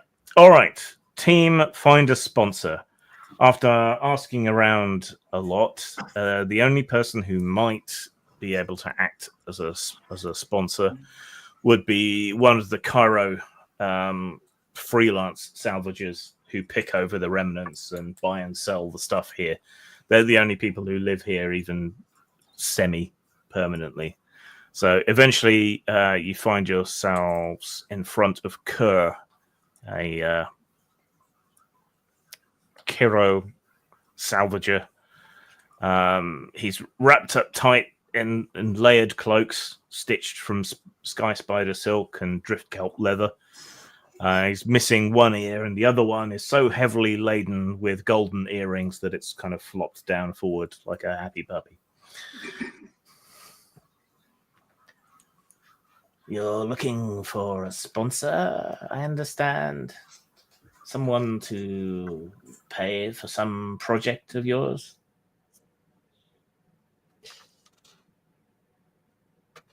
we've got a bit of an ambitious proposal for you. There's a one of those hard to find ships that it hasn't quite been pulled in yet. That I think a man of your talents, I think a man of your reach would be quite interested in the acquisition of. And what vessel would this be?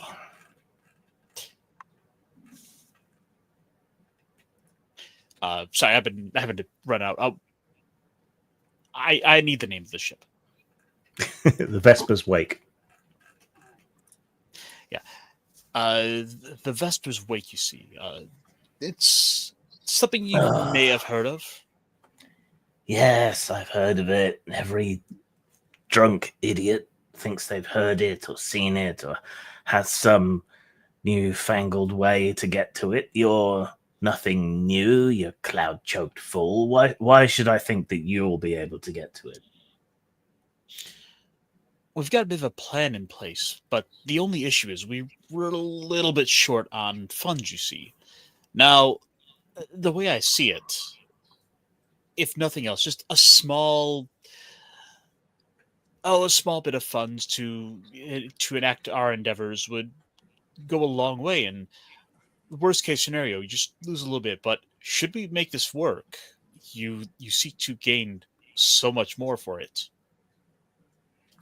If it works, but why should I think that you have any chance of getting all the way up there, if you even know where the Vesper's Wake is?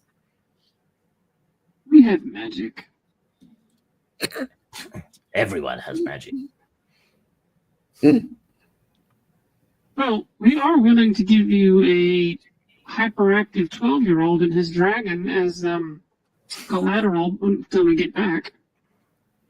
He's 8. The lad on the dock front. That would be the one. Don't know that I'd have use for such a thing. The dragon, maybe, but not him. But how do you propose to get all the way up there? We've been making some modifications to our ships to be able to handle such altitudes. Furthermore, we've been seeking to prepare with accommodations with certain magics to account for the lack of oxygen at such a height. Well, the Salvage Guild is able to go higher than anybody else, but Well, apparently these fools managed to destroy a Salvage Guild sorceress not too long ago, somehow. I see. That mad woman? That's the one. Yes, she came by here buying parts for her laboratory. There is a Savage Union ship in dock, but some of their breath masks may have found their way onto the black market here and there.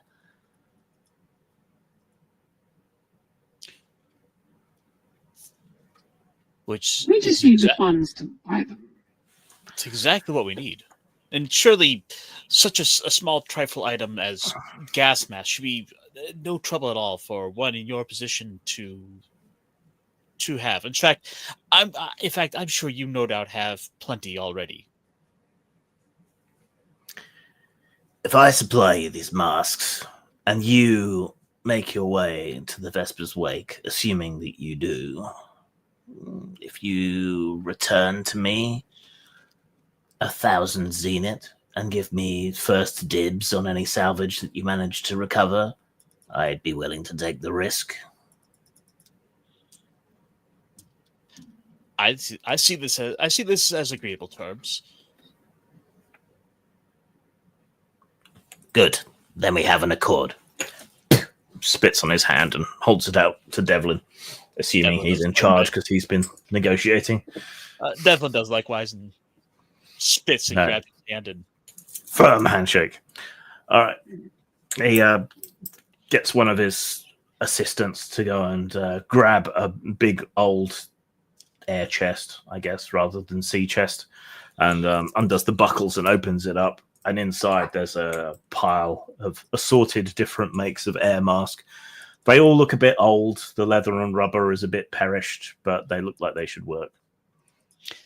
That was going to go through it and try to find one that fits just right for him and it isn't too aged. Yeah, you can nick the best one. All right. Well, I expect to see you back should you have any success. And if you don't, well, maybe the spirits will bring word of your demise. I'm already dead. Dead. There's dead and there's deader. All right. Meanwhile, over at the Salvage Guild's ship, the B team is casing the joint. It is a small Salvage Guild scout ship. It looks more like a sort of steampunk submersible. It's very heavy, reinforced, visible sort of rib metal on the outside, lots of brass, lots of bolts. Relies primarily upon Erion stones for its flight rather than anything else. And it has steam jets and things. It's a small crew, maybe 5 people plus a captain. Most of them are on shore, but a couple of them remain distinctive in their leather and brass buttoned jumpsuits as they do maintenance on the exterior of the vessel. There are 2 sort of airlock entries, one a hatch in the top and one a hatch in the side. Those seem to be the only ways in or out, unless there's some other hidden way in or out. So I'll distract them. You jump in the airlock and take a look around. What?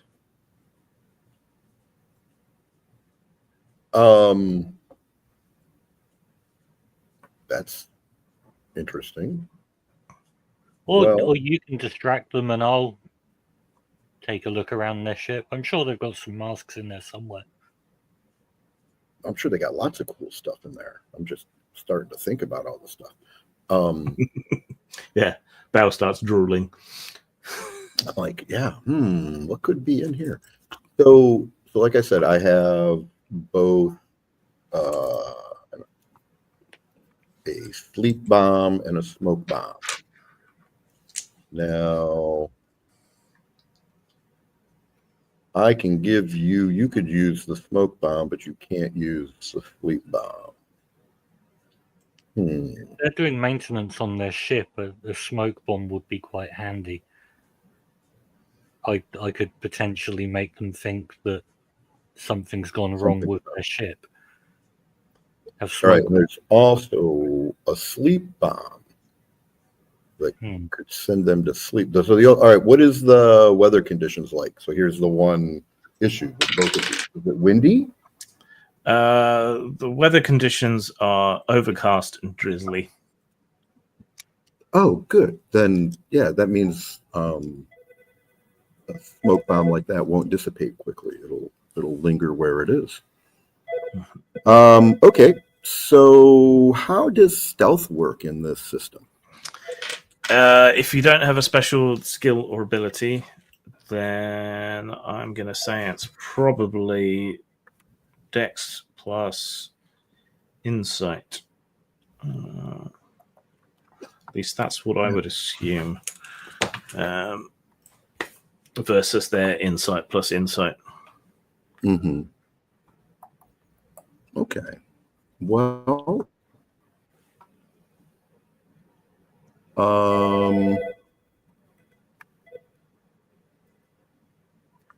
yeah, let's give it a try. What were you thinking there, Piet? How are you going to distract these guys? Well, I was just going to go up and start talking about their ship and generally causing a nuisance. Meanwhile, you slip around behind them.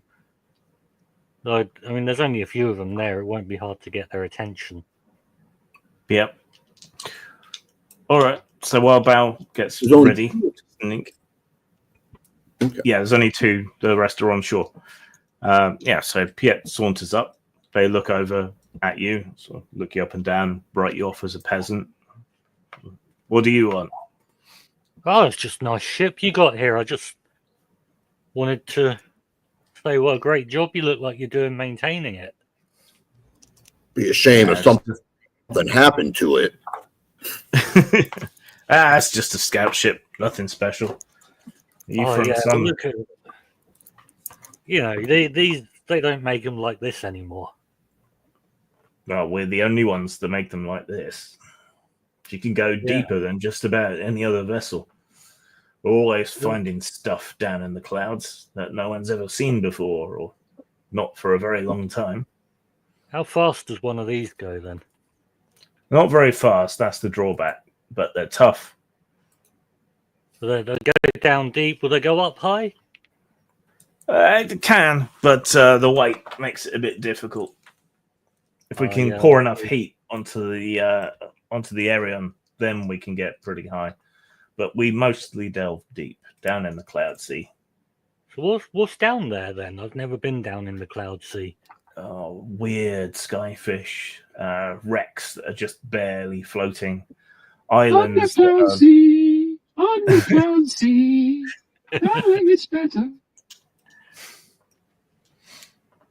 Okay, all sorts of weird and strange stuff. Right, you are distracting them. I'm just going to go on like that for hours. And I rolled 11 on stealth and dex.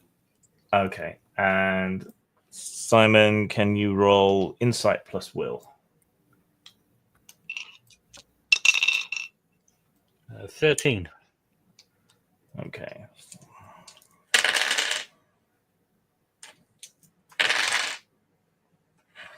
All right. You are incredibly boring at them, and it's thoroughly distracting. So Bao sneaks across in a Scooby-Doo-like fashion. Binka, binka, binka, binka. Bum, bum, bum, bum, bum, bum, bum. And hops in down through the airlock to the inside. Everything in here is very neatly ordered. Everything is folded correctly and stowed in the right place. And everything has a place. And every single inch of the interior of this place has been put to some use or other. There's nothing spare. Not a scrap, not an inch, nothing. It's all absolutely alphabetized in order with non-functional autism levels. So my immediate concern is that I have a childhood nemesis, and this reminds me of my childhood nemesis. But I'm going to quickly look for reagents, tools, implements. What do they call accessories? That's the word they're using. Yes. That would be appropriate for our little scam here. All right. So the main thing you're looking for is these masks. So can you make no, actually at this point I'm looking for the most interesting things, and if I come across masks along the way, that'll be awesome. Well, you don't know that the others managed to get those old masks. I know. This is just Bao being Bao. He's absolutely distracted by Oh yeah, I 100% wasn't expecting you to nick the masks. See, we failed to consider what would happen if we were both successful. No, I did consider it and thought, oh, this is a win-win. So I just kept my mouth shut. Okay, can you make an insight? Out of character, I wasn't expecting you to nick the mask. In character, I'm 100% putting my faith in you as the captain. Can you make an insight roll, please? Yes, I may. It is a 12. Okay.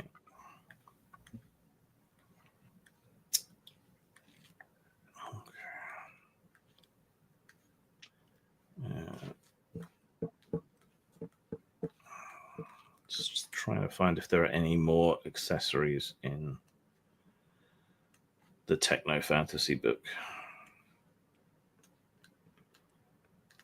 Just make them up, just like we did in first edition.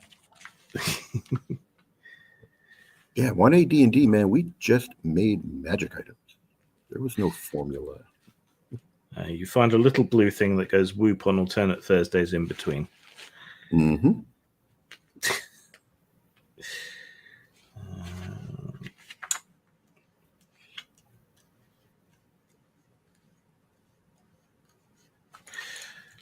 I need to gauge the power level at the level of your characters, which is why I need to look at examples, not necessarily use them, but Right.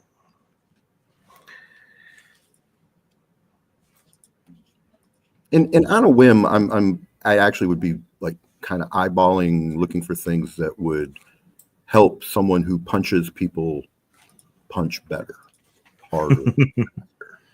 We can rebuild him. better, stronger, faster.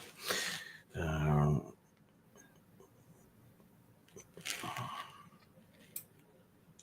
a power glove.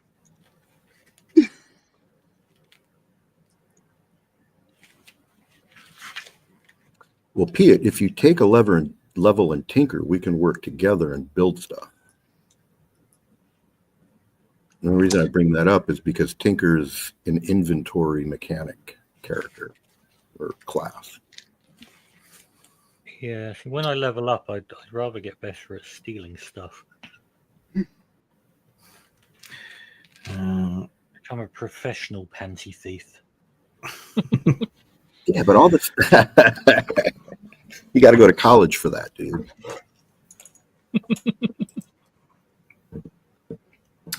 Okay, you find a box of breathing masks. 6 of them, luckily enough, and a pair of leather gloves that are shot through with wires and little copper plates. Awesome. I got what I came for. I'm not a greedy guy. I'm just a pirate. So I go, all right, well, you don't I'm not going to press my luck. I'm going to get out of here. Okay. Yoinks and away. And, well, I can just see you later if I get caught. So that was always my backup plan. All right, Team C. Yes.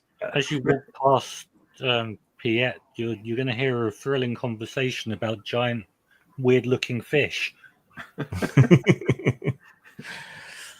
So You're an energy vampire, right?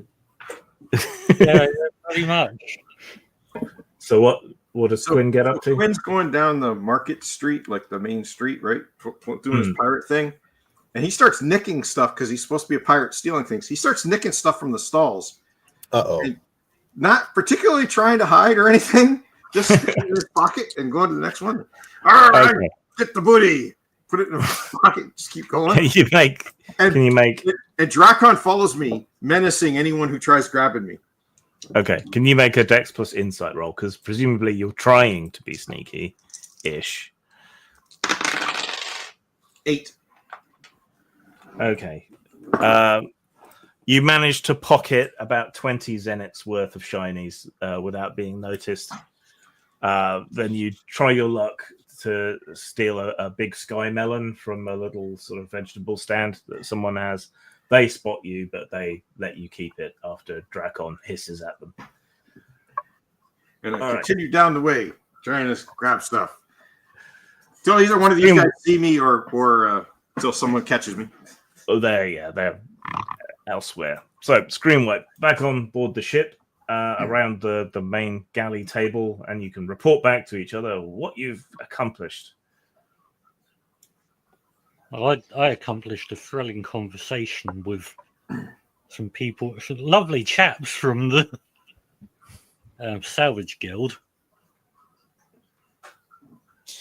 And here we are, 6 masks functioning as needed.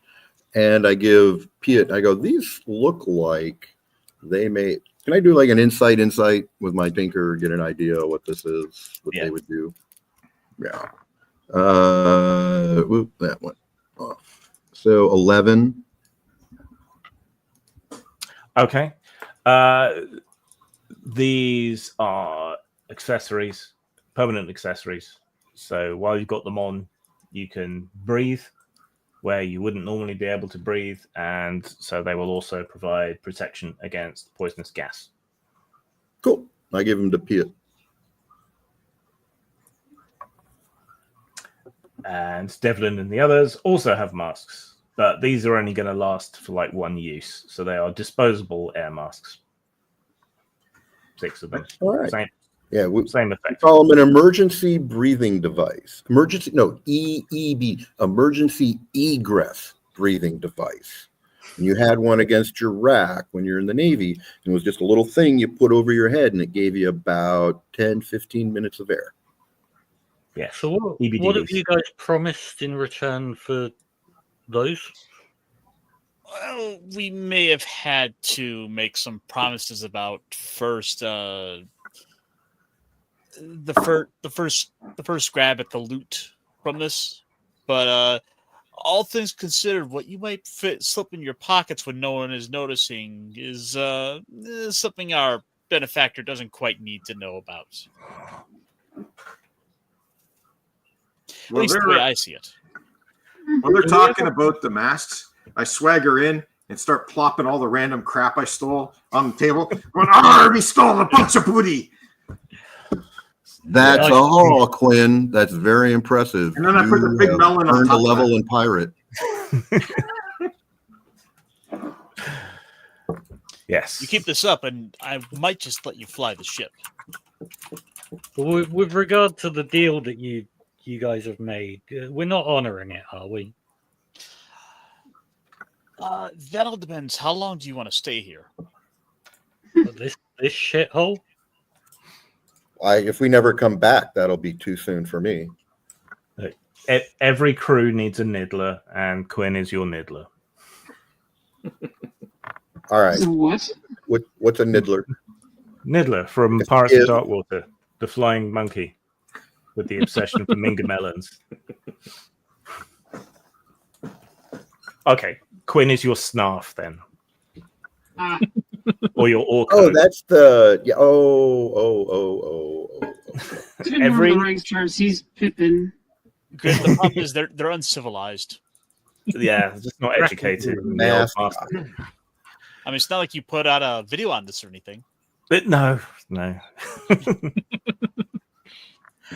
It's done quite well. I did pick up the Thundar the Barbarian box set, so I will be doing a video on that at some point. Awesome. That's my favorite cartoon. Because those kind of deep lore videos I did on He-Man and Pirates of Darkwater have done really well, like over a long period of time. So it's clearly something I should do more of. Next, you'll I worry that there's not enough lore for Thundar to really do a long enough video. There was enough lore for Kevin Crawford to actually put that as a enemy class in there with the Techno Mages, like what's his name, the Gemini Mage. Drink. Thunder. I haven't done a huge amount of research on it yet. It doesn't seem like there is a centralized series Bible in the way that there was for He-Man and the way that there was for Pirates of Darkwater. But there are scattered parts and script notes and things that you can track down. So it's a bit more work. Well, I'm excited to see your video regardless. Regardless, it'd be an opportunity to show off some Jack Kirby art. Oh, yeah. An excuse to show off Kirby. Why ever not? All right. Anyway, back to the game from being distracted. Just one thing before we go back to the game. I mean, if you were doing all that research and there's not a book that is out there with all of the background and stuff, if only you had a publishing studio. Yeah, I don't know what the legality would be there. But unofficial, it's owned by Warner Brothers, right? Unofficial background guides and stuff. I mean, yeah. It's a thought. It's owned by Warner Brothers. I know because I actually looked for the role playing rights to it. So yeah, it's owned by Warner Brothers. They got it with all the Hanna-Barbera stuff. All right. Pressing on. All right. you got the masks and a handkerchief and a pocket watch and some loose change and a melon. Well, yeah, Quinn went and got food, which you're short of. So, it's got to be worth something. Oh yeah, we need to get food. I forgot about that. Or Quinn. We don't have our chef with us anymore? He needs I'm stuff sure to he's cook. around. Yeah, that's fair. I figured he would go out and get it himself. He probably would, because that's his specialty, is getting ingredients and things and making stuff. Mm-hmm. Yeah. Wrestling air sharks to the deck and cutting them up while they're still alive. Fresh as sushi. Well, it didn't used to be such a hard job, but then somebody kept freeing all the animals that I kept catching to. So, yeah, as a result, you guys had to adopt an extremely noodle-friendly and vegetarian diet, all thanks to Quinn. So everybody lost about 50 pounds or more. Hey, Snorty. He's 30. I mean, yeah, there's only so much barnacle soup you can stomach, really. Oh, and shipworms. They're fun. Hey, that dragon doesn't need his tail to fly, does he? Maybe if you scare him, he'll detach it. And A lot of meat what's that? What was that in? TerraVision. The grandpa kept lizards because he was a survivalist, and you could harvest the tail off the lizard and it would grow back, and then you could get more lizard tails. So yeah, it's a renewable resource. Does anyone mention the fact that we need more food? You got a melon. What more do they want? No, I'm just saying, because if they do, I'm going to bring up, oh, there's this great stall. It had a bunch of melons and stuff, and I got this one. And he prances around with the melon again. Whoa, careful. Quit running around with the melon. We don't want you to drop and wreck it. I can get more melons. Hang on. I'll fly off. I leave the melon and fly off and go get another one. I'll do a flyby steal. Shores will kind of look at the melon and just kind of sighs. I remember what melons used to taste like. Have you lost the sense of taste as well? I mean, I guess you don't eat because your digestive system don't work or something, but can you not taste? I mean, yeah, but I have to spit it right back out.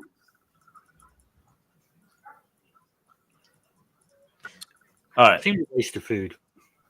Stealing one melon, that's cute. And, a dragon hiss, won't piss you off too much. Stealing 2 melons, and the shopkeeper gathers a few of his friends and starts marching down the way towards the ship. So, I mean, you could take them easy. They're just shopkeepers and annoyed, market people. But leaving seems to be the better idea. Or we could take them and take all their food with us, like real pirates. That seems like a good idea. I like that. Kill them all. Let's see. Travel rules. Is anyone likely to defend them if we did kill them all? We'll take them out too. The other pirate crews on that might decide to get involved. Start encroaching on their turf. Yeah. Okay. Can Devlin make piloting rolls to get you to the right area for the Vesper's wake? Let's see. Do I rolled a 12? Let me check, see if I add anything. No. Yep, nope, just 12. Okay. Reduce dice for travel rolls 1 size. Okay. Right. And can you make another roll, please?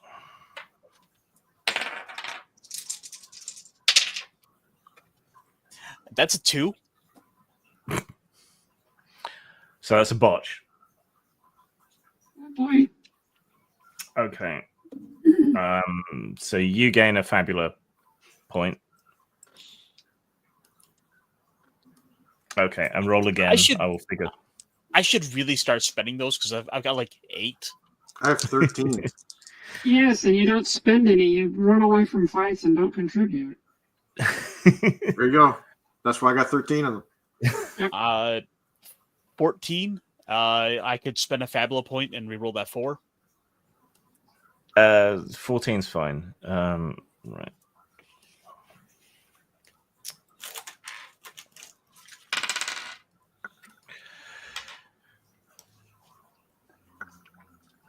Okay.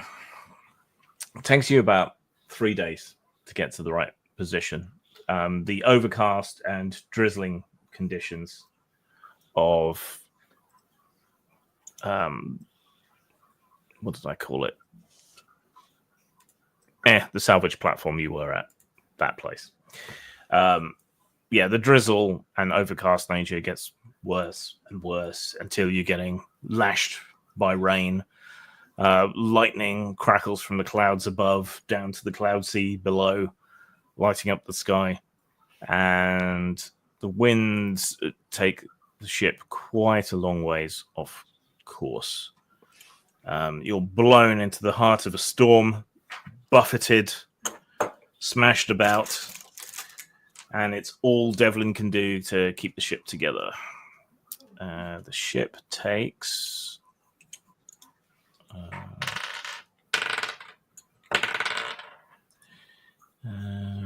15 points of damage. Oh no, we should probably not let that happen. Somebody should spend a Fabula point and make that not happen. I'll spend a Fabula point. Okay. Well, I mean, somebody with like 13 of them or so. Well, who's spending the point, if anyone's spending the point? I'll spend the point. I'm sorry, I wasn't actually here for a second. What I missed what you need a point. You got sucked into a storm while you were traveling, and the ship got buffeted and smashed around and struck by lightning. Unless someone wants to spend a Fabula point. Yeah, I've offered to, but if you want to, because you have more that's Fabula fine. points, I don't mind. Okay. Make a note that you spent that point. Yep. Okay. So yeah, you get sucked into the heart of the storm, blown around. The rain comes in sideways and batters the ship. Everyone gets very, very airsick. You keep hitting pockets of warm and then cold air, and the ship lurches up and down each time. That's horrendous. I'm suddenly very glad I don't eat. Then you fly into the heart of a full-on lightning storm. It's almost constantly going off between the clouds above and the clouds below, forming a sort of curtain of lightning bolts that are in constant motion, like when you touch a plasma orb or something. You're being irresistibly blown towards it and are about to fly through this curtain of lightning when the light from the lightning is completely blacked out, and a huge sky leviathan, like a manta ray, like 10 times the size of your vessel, interposes itself between you and the lightning. You can see the lightning striking the beast's skin and hitting the crystalline growths along its back and the huge scales the size of shields that are all across its belly. And the lightning just hits it and hits it and hits it, and it doesn't give a shit. But it does shield you fortuitously from the strikes of the lightning. You're blown through the lightning area, and as the Leviathan retreats out of sight in your rear, you're finally blown out of the storm. The rain suddenly abates. The sun comes out and peeks through the clouds, and you're able to make your way the rest of the way to where the Vesper's Wake should be. Right. We're at the 2-hour mark. Do you want to take a break, keeping in mind we are going to have to finish about half an hour early? How much longer would we have? Normally I go to 4 hours, but it would we'd have about 1 hour and 20 minutes left of play right now, minus 15 minutes for a break if people want it. Other than catching some food at the door here in about 10 or 11 minutes. I think I'm okay to go. Okay. Do we want to keep going then? Yeah, sure. Okay. All right. Let me find the adventure again. Do. All right. As the storm abates and is left in your wake, as the sun comes out and the winds and the rain die down, Devlin's able to wrestle the ship back under control. Remarkably, you've taken minimal damage. Nothing a bit of swabbing and painting won't fix. But as the crew busies itself, making sure you haven't lost too much overboard or anything, a loud horn sounds from high above you. And through the telescope, you're all able to observe what is the abandoned wreck of the Vesper's Wake, way up high above you in the drifting thin clouds of that upper layer. You can't make out much from down here, but it seems to have been stripped of its sails. It appears to be made of metal, and it glimmers occasionally with strange blue-green light.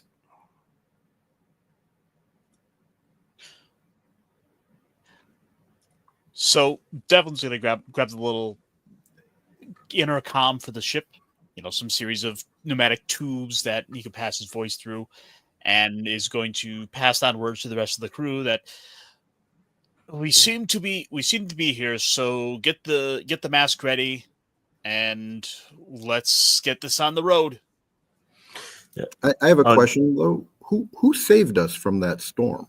Did we recognize that vessel? It wasn't a vessel. It was a living, gigantic sky whale or sky manta, or a leviathan. A critter. Oh, a big critter.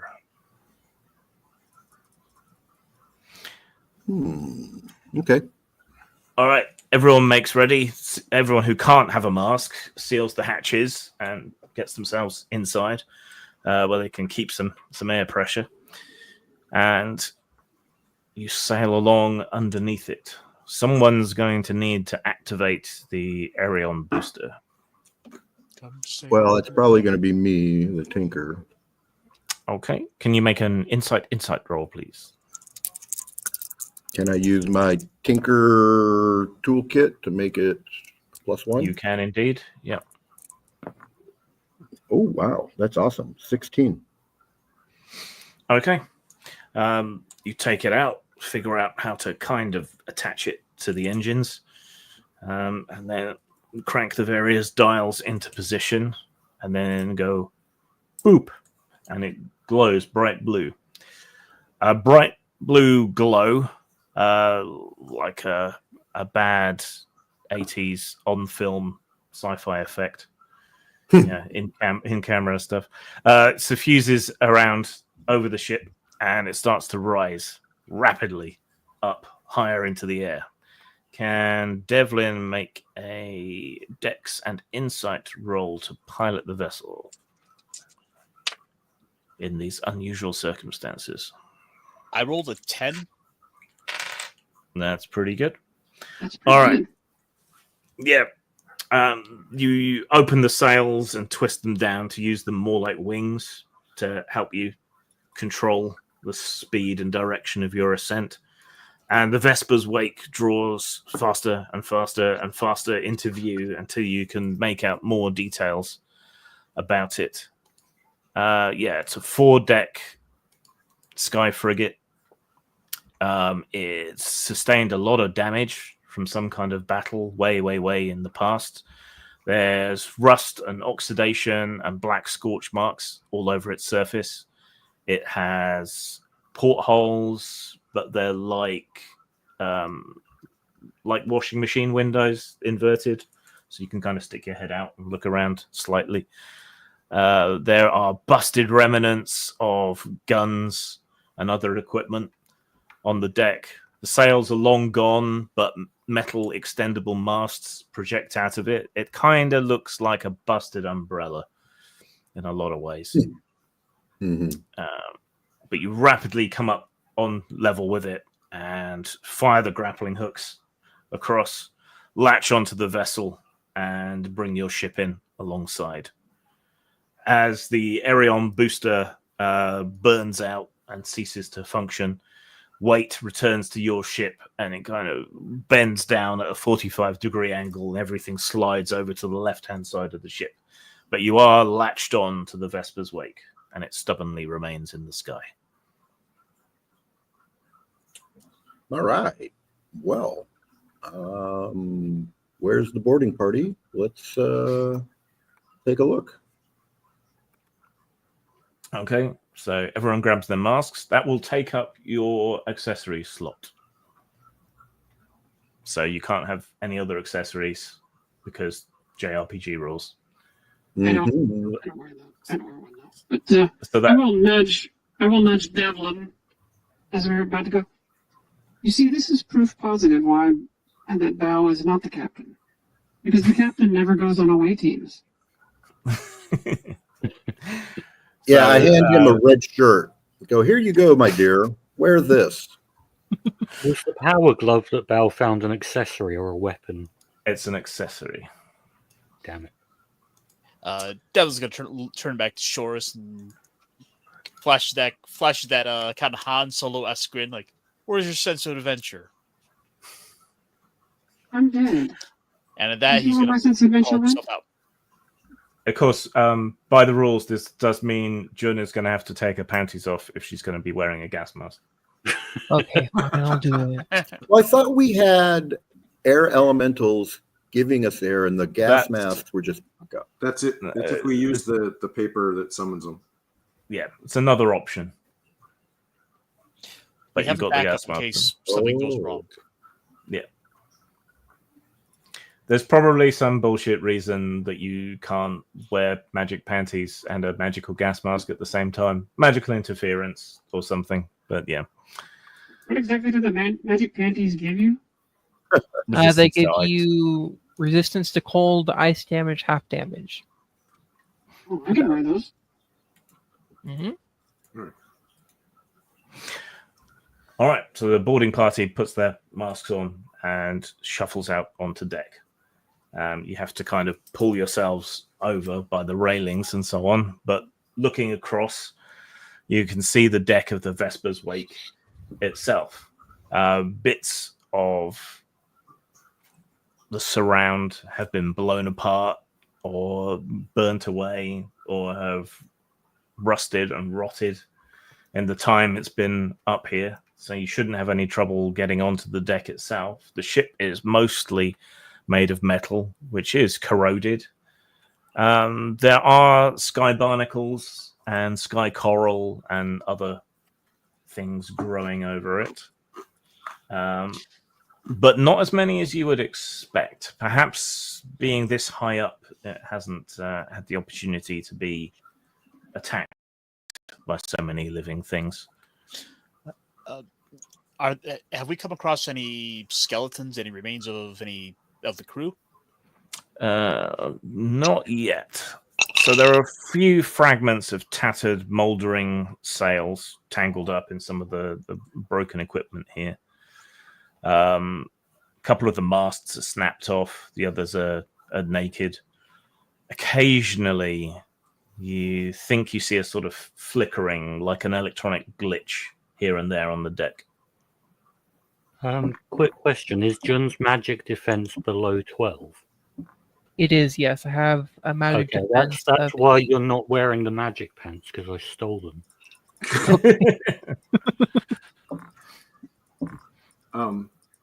So everyone's crossing across on the gangplank or whatever it is. Yeah, just kind of clambering over, really. Yep. So I fly above them with my pirate hat and everything.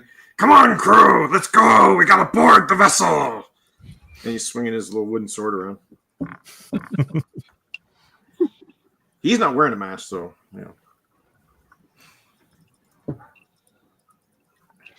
Okay. Well, So, unlike you kids, yeah. some of us are bound by gravity. Yeah. I'm going to spend generic inventory points to put on a harness, safety harness with some D-hooks and some lines, and tie myself off to our ship Okay. and tie my portant off to our ship as well, but not to me. Okay. So, ooh, there goes Caster. Eh, I don't know why it does this. Because it hates you. it hates you. Gremlins. Yeah. All right. So across the top deck, there is a sort of T-shaped conning tower with broken windows, and you can see lights flickering on and off inside. There are a couple of rotating turret stations, one of which has been blown to pieces. The other one looks intact but rusty. And there are various hatches and holes in the deck that lead below. There's well, you can't smell through your masks, but the sound is carrying weirdly up here because the air is so thin. I can smell. I don't wear a mask. You can smell? Okay, you can smell quite a strong smell of ozone. Smells I'm going to like investigate the intact turret. Yeah. Can Quinn see the ship's wheel through the conning tower? Oh, Yes. Can you make an insight roll, please? 11. Yes. So you can see the wheel. Cool. Which I is immediately fly to it. which is a big metal ring.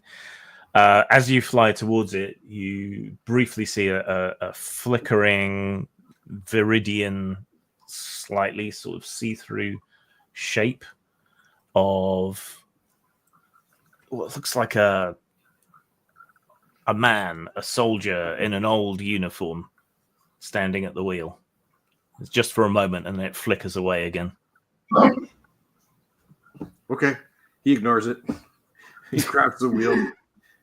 He starts going, "Arr!" and doing the pirate stuff. And just cranking the wheel back and forth as hard as he can. It doesn't appear to do anything, but you're having a hell of a good time spinning it backwards That's and it. forwards. That's all that matters. I think you're doing the Donald Trump thing behind the truck. More or less. see? Right, and the rest of you approach one of the turrets. I'm was it going to the one of the intact- turrets. Yes. Was it the intact? Yes, thing? correct. I'm following Okay. these people. All right. I might So the regret rest it, of you- but The rest of you make your way across the deck of the ship, avoiding the rustier areas because some areas have rusted completely through. Here and there are piles of scrap and junk as well. The wind whistles strangely over the deck in the thin air, and you reach the intact turret. The hatch is open, and a skeletal hand pokes out of the hatch. Pokes out or reaches for me? It's hanging out like it's been there for some time. Okay. All right. I'll take a look. I'll grab it and shake its hand. Hello Okay. there. We come to visit. It snaps at the elbow and breaks off. I'll chuck it at Shoris. Soros will catch it and look at it. I've already got one. Okay, Bao looks in. Shoris can smell very strong chemical smells coming out of the turret as Bao leans in. There's a bunch of old rusty shells that have been sweating some kind of crystalline material over them. There's a couple more skeletons, some rusted machinery, a lot of seagull shit and feathers. Mm-hmm. Oh, if you throw a chemical explosive in there, I'm sure absolutely nothing bad will happen. You will absolutely not regret throwing a chemical shell into there and exploding it. I'm sure I won't. So, what appears to be the cause of death of the skeletal remains? Make 2 insight rolls. 2 insight. So that's 8, and that is a 10. Oh, that was a double though. So Oh, it's got to be 6 or higher though, right? Yes, I think. All right, that was 2 5s. That doesn't count. Which room have we come across? I'm in a turret. The intact turret. Okay. You know, where things go boom. I'm not sure why. Are we trying to find a way inside the ship? We're looking for stuff. So there's also a bunch of these sweaty, rusted shells in a big sort of chain that seems to rise up from below decks. There is a small gap there. With a bit of effort, people might be able to squeeze through the gap down onto the lower deck.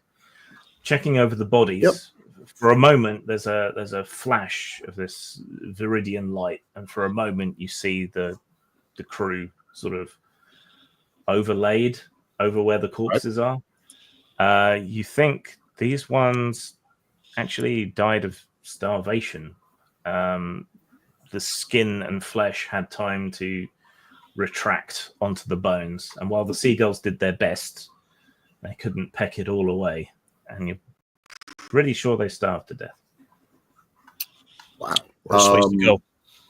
All right, so this is a gun turret. That means they're looking at this chain, a hole. There must be a way to move rounds from the armory.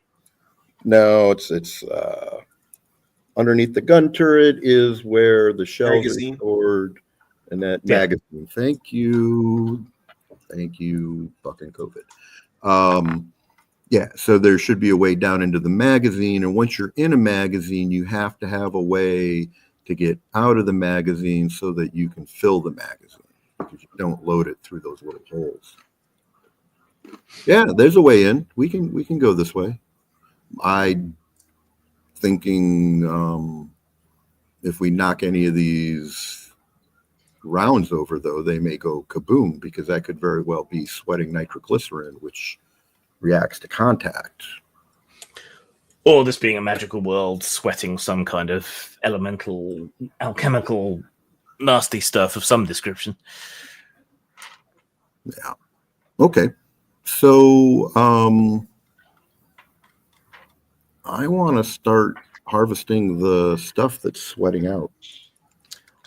Okay. So you clamber in and start scraping the the powders and crystals off the shells, which isn't dangerous at all, no sir. But then you wouldn't be a member of the Boom Boom Guild if you didn't do that sort of thing. Is anyone else doing anything while he does this? Well, Devlin wants to get his way to the helm of the ship. Okay, so you can head towards where I'm more Quinn is. interested in Devlin? the ship than the content. I will follow Devlin. Does Devlin wave up to me while I'm up at the ship playing with the wheel? Because if he does, he'll be up here in a hurry. I'm going to help Devlin anyway. Devlin, if you wave to me while I'm up after doing this, Drakon will sweep down and grab you and bring you up. Okay, so you three have gone up to the conning tower. Okay.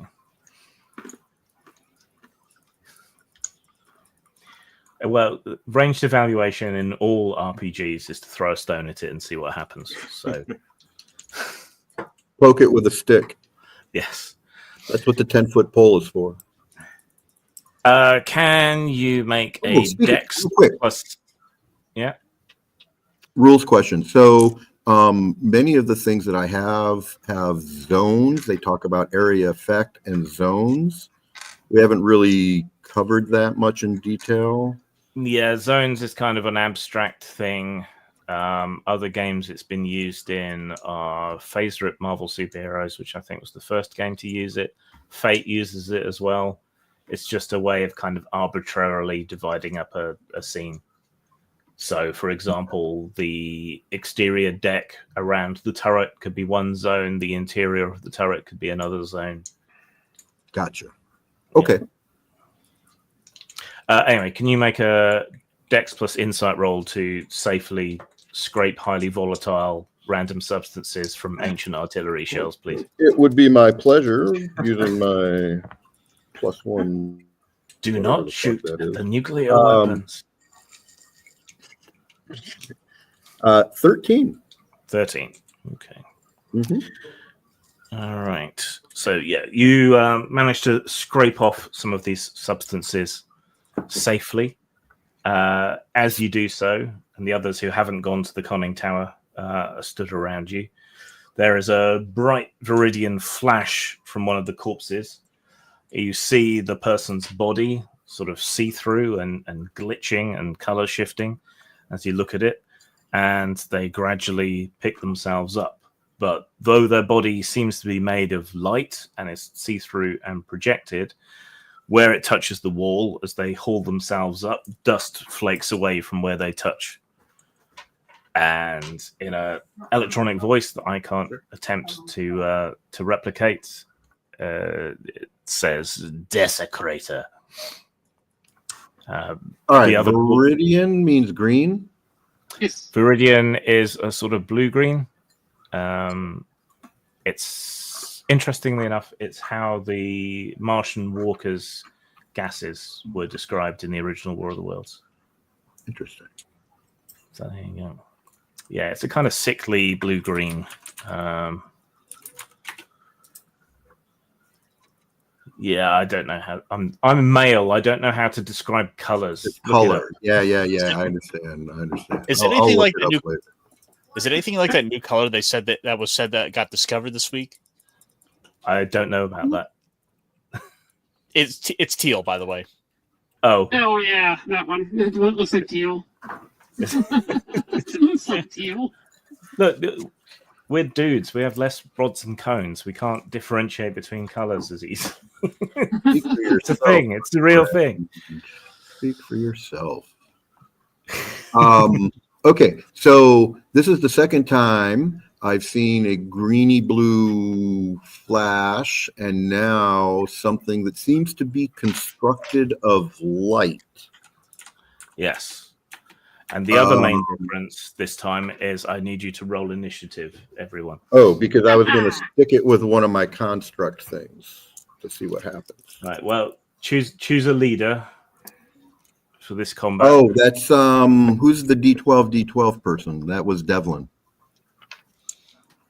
Well, D10 and D10, but yes. Whatever it was, yeah. Okay, and everyone else roll their initiative. The difficulty is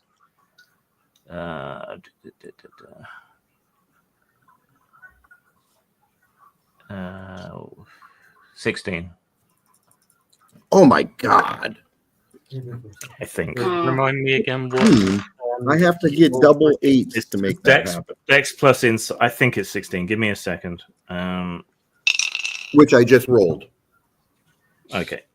If it's two stats, it's called all my stats are D8. Yeah. I got close. I don't think know. I think I've calculated it wrong. Hang on.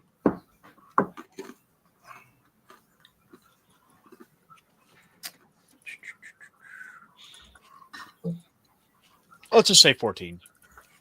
No, let me get it right. No, initiative, base dexterity dice size plus base insight dice size. Divide by 2. Okay, so it's actually 8. There you go.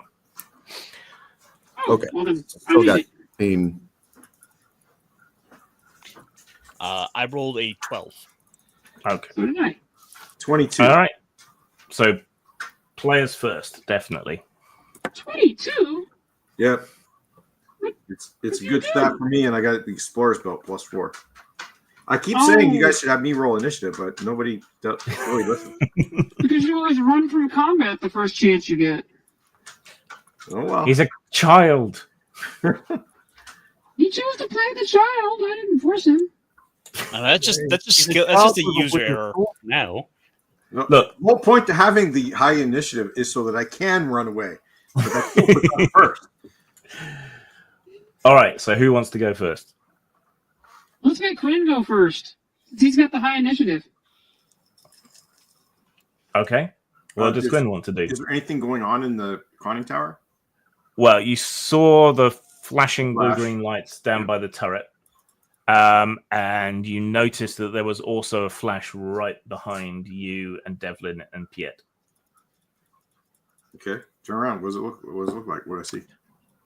You see a flickering spectral man in the same old uniform, but he has what looks like a big advanced blunderbuss, essentially, and is leveling it towards you from his hip. But he's slightly... Spectral man does whatever a spectral can. I'm not assuming he's a bad guy, so... Hi, are you the captain? Can I be the captain now? Look, I can turn the wheel. Desecrators is all he says. Are you or Dracon doing anything else? Nope, that was it. Okay. Right, there you go.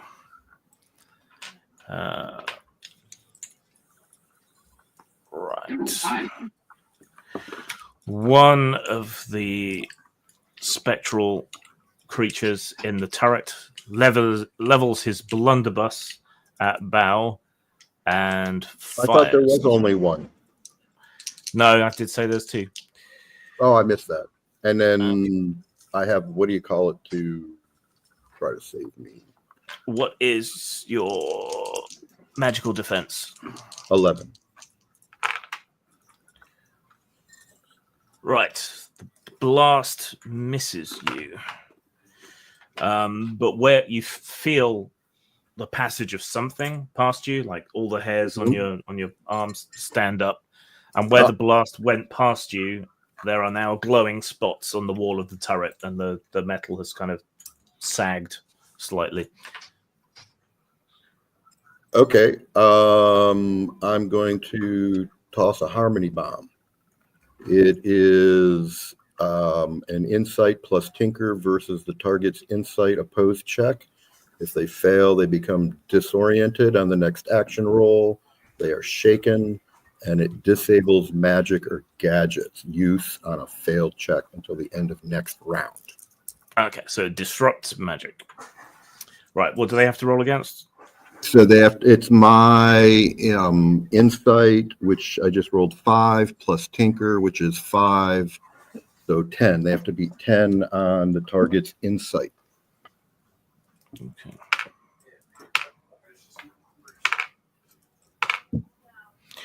Okay. Yes. I'm going to invoke my children of the grave. Yes. I can always communicate verbally with undead creatures. Once per scene, I may ask an undead a single question, and they are compelled to answer truthfully. Okay. I don't know if this is going to take up my turn, but probably. What is happening? No, that's not what I'm going to ask. Oh, isn't that what that girl said when she came home from Poltergeist? Okay, so the one that hasn't acted is stunned and can't act this turn. So you toss the harmony bomb in front of you, basically. So it has an area effect of one. This is why I asked earlier. It's a one-zone burst. Yeah, so it explodes in the interior of the turret and disrupts the energy of both of these spectral creatures in front of you. Their glitches get a lot worse. They break up and pixelate and make strange noises. Right, and then after your go, we'll come to Shoris in a minute. So after your go, the one behind Devlin, Quinn, and Piet randomly determines who it's going to attack. It's going to attack Quinn, and it fires its blunderbuss. What is Quinn's magical defense? 10. That's actually one I'm half decent at. Okay. 13. You are struck take 17 hit points of damage as you are blasted by its etheric blunderbuss. 17. Can I crossfire to negate that? You can try to negate that, yes. No, I just do. Oh, you just do. Yeah, you spend the points, don't you? Was it 17 magic points then? It'll be equivalent to the cost of the attack or the Yeah, roll of so- the attack. So, yeah, 17 magic points. No, it's the roll to hit, right? The roll. Oh, then it's 7. That was only 7? Yeah. Okay, that's even better. All right, so you quick draw and fire. Despite apparently being made of light, these things do have some kind of physical presence, and the strike of your shot against the barrel of its blunderbuss pushes it aside, and instead of hitting anything else, it blows apart a bank of ancient controls that spark and crackle. All right, so Shoris next. All right. Assuming it is an undead, I can actually communicate with it, so I will ask it a truthful question and say, what is it that is controlling you? Okay, so one of them that's just kind of stuck, flickering and resorting backwards and forwards in the middle of its contortions and glitching tells you the soul engine core. So we have to go disable that somehow. I don't know if that actually eats up my whole turn or not. But, You can move if you want. I'm good. They're not shooting at me yet.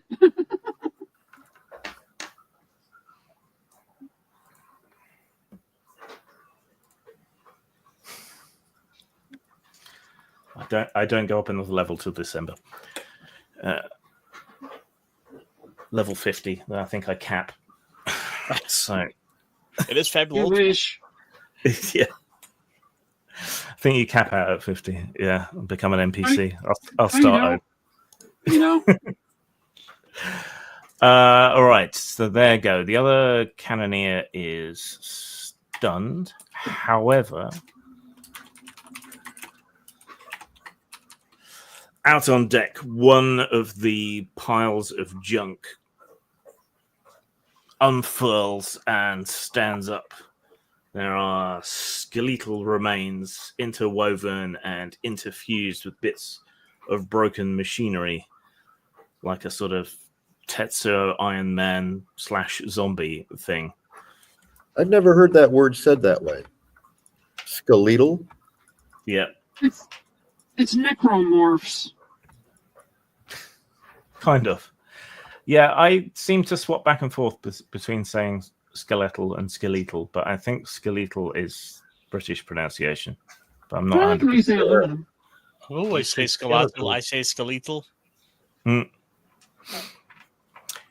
Right, and it lumbers towards Shoris and Jun. Jun is AFK, so it goes for Shoris and comes barreling in behind you. So, what is your physical defense? Aw. Why is it all the magical shit that's attacking me? 7. 7. That's a hit. That is 10 points of damage. Wow, that's a lot. It's not. Are you going to kill Teacher at 12 in session? He's Not on damn purpose. sure gonna try, isn't he? If it happens, it happens. All right. Wink. So this shambling mass of junk and flesh comes charging up behind Shoris, picking out the necromancer, clearly, and smashes one of its junk-covered fists into Shoris's back. Bruises you down to the bone, and a couple of rusty bolts probably pierce skin, but you don't bleed, so who cares? All right, player who hasn't gone yet. Anyone? Jun. Yeah, Jun's AFK. Oh, I see. I'm back. I'm back. Oh, you're back. Devlin All right. Well, fourth who year. wants to go next? Devlin, Piet, Jun, Quinn. No, Quinn went. I guess I will go, and so I was away for a while. So what's happening? So there are kind of glitchy holographic ghosts, and there are mechanical sort of zombie creatures as well, shuffling around the deck. One of the holographic ghosts is behind you and Devlin and Quinn, and just fired a blunderbuss, missed, and hit the wall. The others are in the turret down on the deck, which is quite a long way from you now, but also on the deck, a shambling mechanical zombie has picked itself up and is attacking Shoris. Okay, so I am going to go to the one closest to me and just attack normally with my bronze sword. Okay. That's Dex plus Might plus 1. Dex is... Yeah, there's no set initiative order. You roll for your side against a set difficulty, using the initiative score of a leader with a bonus for everyone else who succeeds. But then you can choose the order that you go in, and it swaps back and forth with the baddies until one side or the other runs out, and then everyone else gets their go. Unfortunately, I rolled a 5. For your attack. Yes. Do you have any Fabula points you could spend? I do. I have 7. So I will spend a Fabula point to reroll.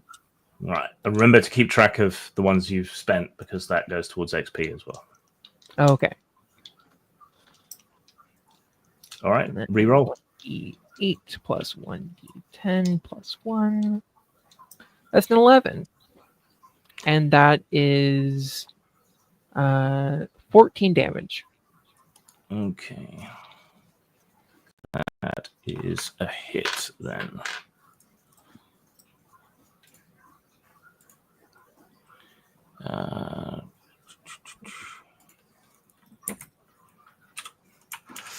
All right. Despite it being hologrammatic, your blade does cut into the force field or whatever it is that makes this, cleaves into it, cuts through it, and in its wake leaves a load more glitches. The thing flickers even more than it already was, but does not appear to be destroyed. Okay. All right. Down on the deck, another shambling mechanical zombie drags itself to its feet. And its choices are only really Shoris or Bao, and Bao is in the turret, so it comes hurtling in behind Shoris as well, I'm afraid. What was your physical defense again? Still 7. Okay, you are struck just barely. Take 9 points of damage. So you get boxed in from two sides by these mechanical zombies. Rather than groaning, they make a weird noise like a speaker, a bass speaker glitching out, and you can actually see what's left of their throats vibrating with the sound. Electricity crawls over their skin as they reach for you and tear at you, trying to hurt you. Who hasn't gone? Anyone? Piet and Devlin. Yeah. Devil's gonna be very straightforward. He's just gonna take a shot over Quinn's shoulder to shoot at the ghost that tried to shoot before. Yep. Go for it. 6 and 7 be 13, 14, 15. 15. Okay, that's a hit. Damage? 7 plus 8. So for 15. 15. Okay. All right. You bring up your gun and fire at the one that was already hit. Right, it is now glitching wildly, and little arcs of electricity are crackling off it to exposed metal on the bulkheads. and you can see the scan lines rising up through it. So I suppose as that- part of like a last maneuver there, maybe Devlin grab Quinn and try to pull him back to get him away from it. Yeah. And Piet, punch it. I'm assuming that I can't steal a blunderbuss from it. Yeah, you can't really steal a holographic blunderbuss from it. Could I spend a Fabula point to use that skill to point the blunderbuss while it's still in its hands at one of the ones attacking the attacking Shoris? Just give me a sec. Just to, because I have no ranged weapons, and Shoris needs someone shooting at those. Yeah.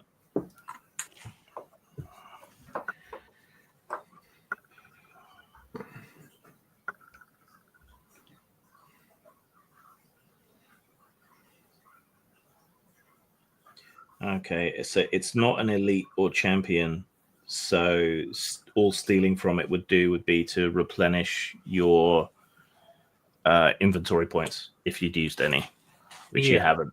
So it's not a lot of point stealing from it. If you want to spend a Fabula point, I'll let you use the ability to redirect the blunderbuss. Yeah, so it's basically just like grabbing the blunderbuss to point at whatever's attacking and blast. Yeah. it. Can you make a Dex plus Dex roll, please? 11. Okay. Assuming it's the soul steel thing, it'd be 12. Yeah. What? So okay. And what was the highest roll on the dice? 8. Okay.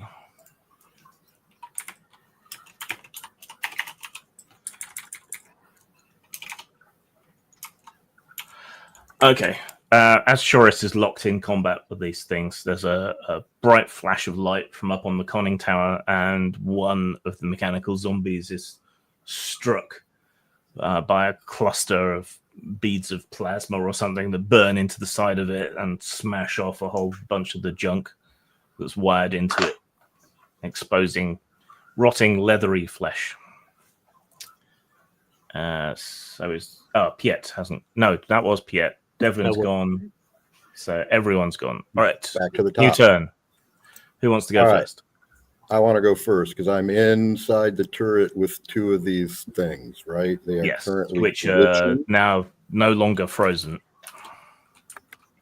Right. So what I'm going to try to do is I want to use an echo round, which is a psychic resonance ammo. It causes a disoriented target suffers disadvantage on the next action, but I want to spend Fabula points, may invoke memory echo at GM discretion, an emotion, and a flashback.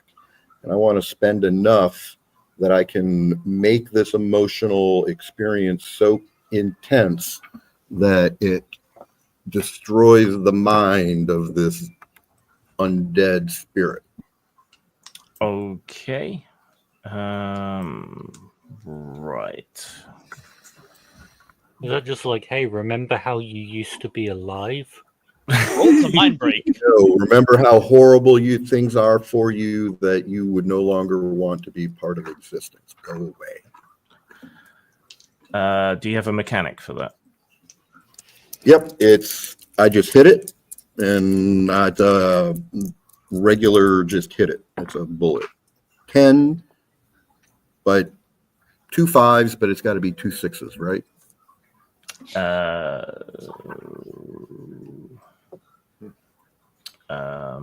on. If all 6 players want to go first, we simply play the game of dibs. We fight, I was going to say we fight to the. Yeah, you just duke it out. No, you only need 9 to hit them. Oh, okay. So, like I said, I want to pump enough Fabula into this. Okay, spend 2 Fabula points. Okay. The bullet hits them, or between them. There is a massive blast of etheric psychic energy. Their systems seem to get overwhelmed by it, all you see is them clasping their hands to their heads and screaming, which gradually goes up and up and up and up and up until you can no longer hear it. And then with a fizzle, they both crackle out of existence. Awesome. I'm going to use my movement to come out of the turret and survey the battlefield. Okay, so you turn towards the entrance and you see Shoris backed up against the entrance by a couple of mechanical zombies, which are wailing on her. Awesome. Which is not a good position for a magic user. All right, there goes the one remaining spectral cannoneer. Brings his gun back down and fires at Piet.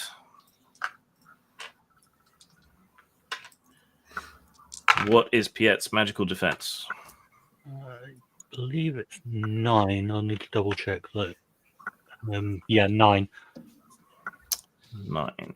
Okay, that is a miss. You duck and weave, and the blast of plasma pellets or whatever they are hits the big window of the conning tower and burns a bunch of holes through it without hitting you. Who wants to go next? I'd like to go. Oh, here, why don't you let me go, because I want to try to get rid of one of the things on you. I need that to stick around for a moment to do what I need to do. There's 2 of them, right? Yeah. There's 2 of those big mechanical things. Yeah, Yep. I probably can't kill one in one hit, so go ahead. Yeah, so I'll get. So when Devlin pushed me back, I just sort of fall out the window and fly. Yeah. And seeing that she's getting ganged up on by 2 of those giant things, I have Drakon take one, sort of get his claws into it, and go off the edge of the ship. Okay. So grapple. Make a might roll for Drakon. I totally meant to throw him out the window like that because I knew he would fly. 18 plus 6 is 24. Sorry, too much rum. I've been drinking pina coladas the whole time we've been playing. I'm almost out of rum. So yeah, so Drakon opens up his wings, dives down in a swoop. Shoris is kind of holding them off when one of them suddenly disappears as it's carried over the side of the vessel. We'll have to drop it next turn, but he has grappled it and dragged it over there. Right, their turn. The one being grappled by Drakon tries to hit. It's them first, then it swaps back to you. Then it'll be yours. What is Drakon's defense? Defense is 8. Okay. So he takes 12 hit points of damage. Okie dokie.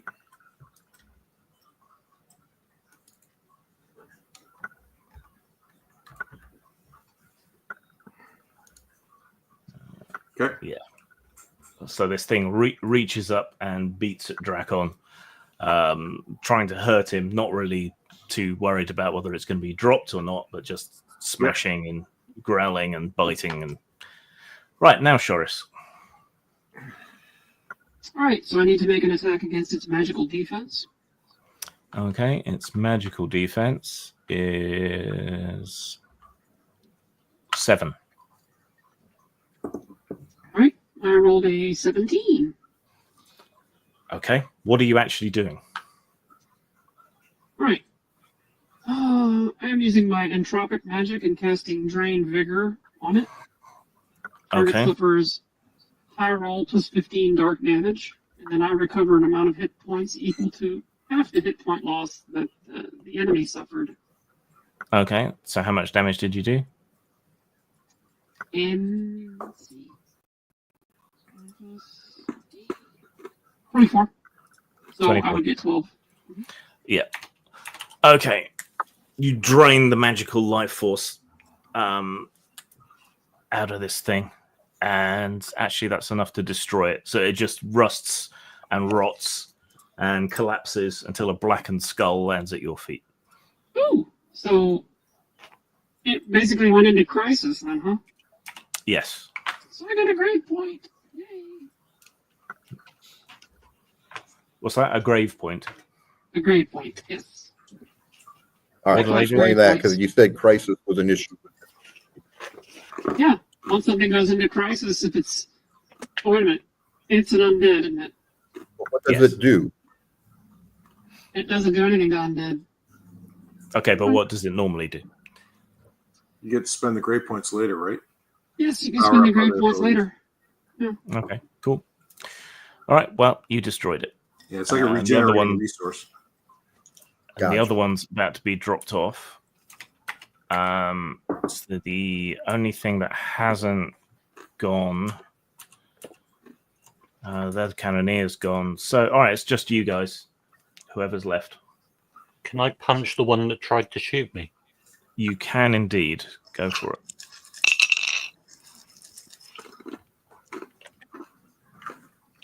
Uh, 10 plus something against its magic defense, which is presumably less. Yeah, usually. Fist. Oh no, it's just Dex plus Might, so 10. Okay. Then you get +1 with your Dark Fists. No, you gave me a +1 kebab bonus one time because I was smashing something. True. So what did you roll? 10. All right, so it's 10. That's a hit. Take the highest roll, add the damage bonus for the fists, So that'll be 13 damage. which is enough to finish it. You punch it into oblivion. There's a flash of dark energy as you punch it, and your fist wraps suck whatever passes for a soul for these electronic specters deep into its core. Combat is over. Woo! That was So invigorating. what about the one I was dealing with? That was the one that he just punched. Oh, fair enough. Yeah. He was up there with me. Okay, so actually, that's the 3-hour mark. I need a bit longer to recharge my headphones, which are complaining, and to rest my voice and grab another drink. And you just finished a fight. So let's wrap there for this week. And then next week, you can continue to explore the wreck And of loot. the Vesper's Wake and loot anything and everything you can find. Awesome. Sound All right. good? Great time. Thanks. That was good. Sorry, what? Said that was a great time. Thanks. No, T-shirt was just saying something. Oh, that sounds good. Okay, sounds good. Your distorted voice can make things difficult. All right. A little bit. Yeah, I did. That made no human sense whatsoever. Whatever you just uttered. All right. I am off to be on Inappropriate Characters on Rumble in about 3/4 of an hour. I will see some of you there. Otherwise, we'll see you next week for more Fabula Ultima. So take care, everyone. Yay. Yeah. Bye. Bye-bye. Later. Bye.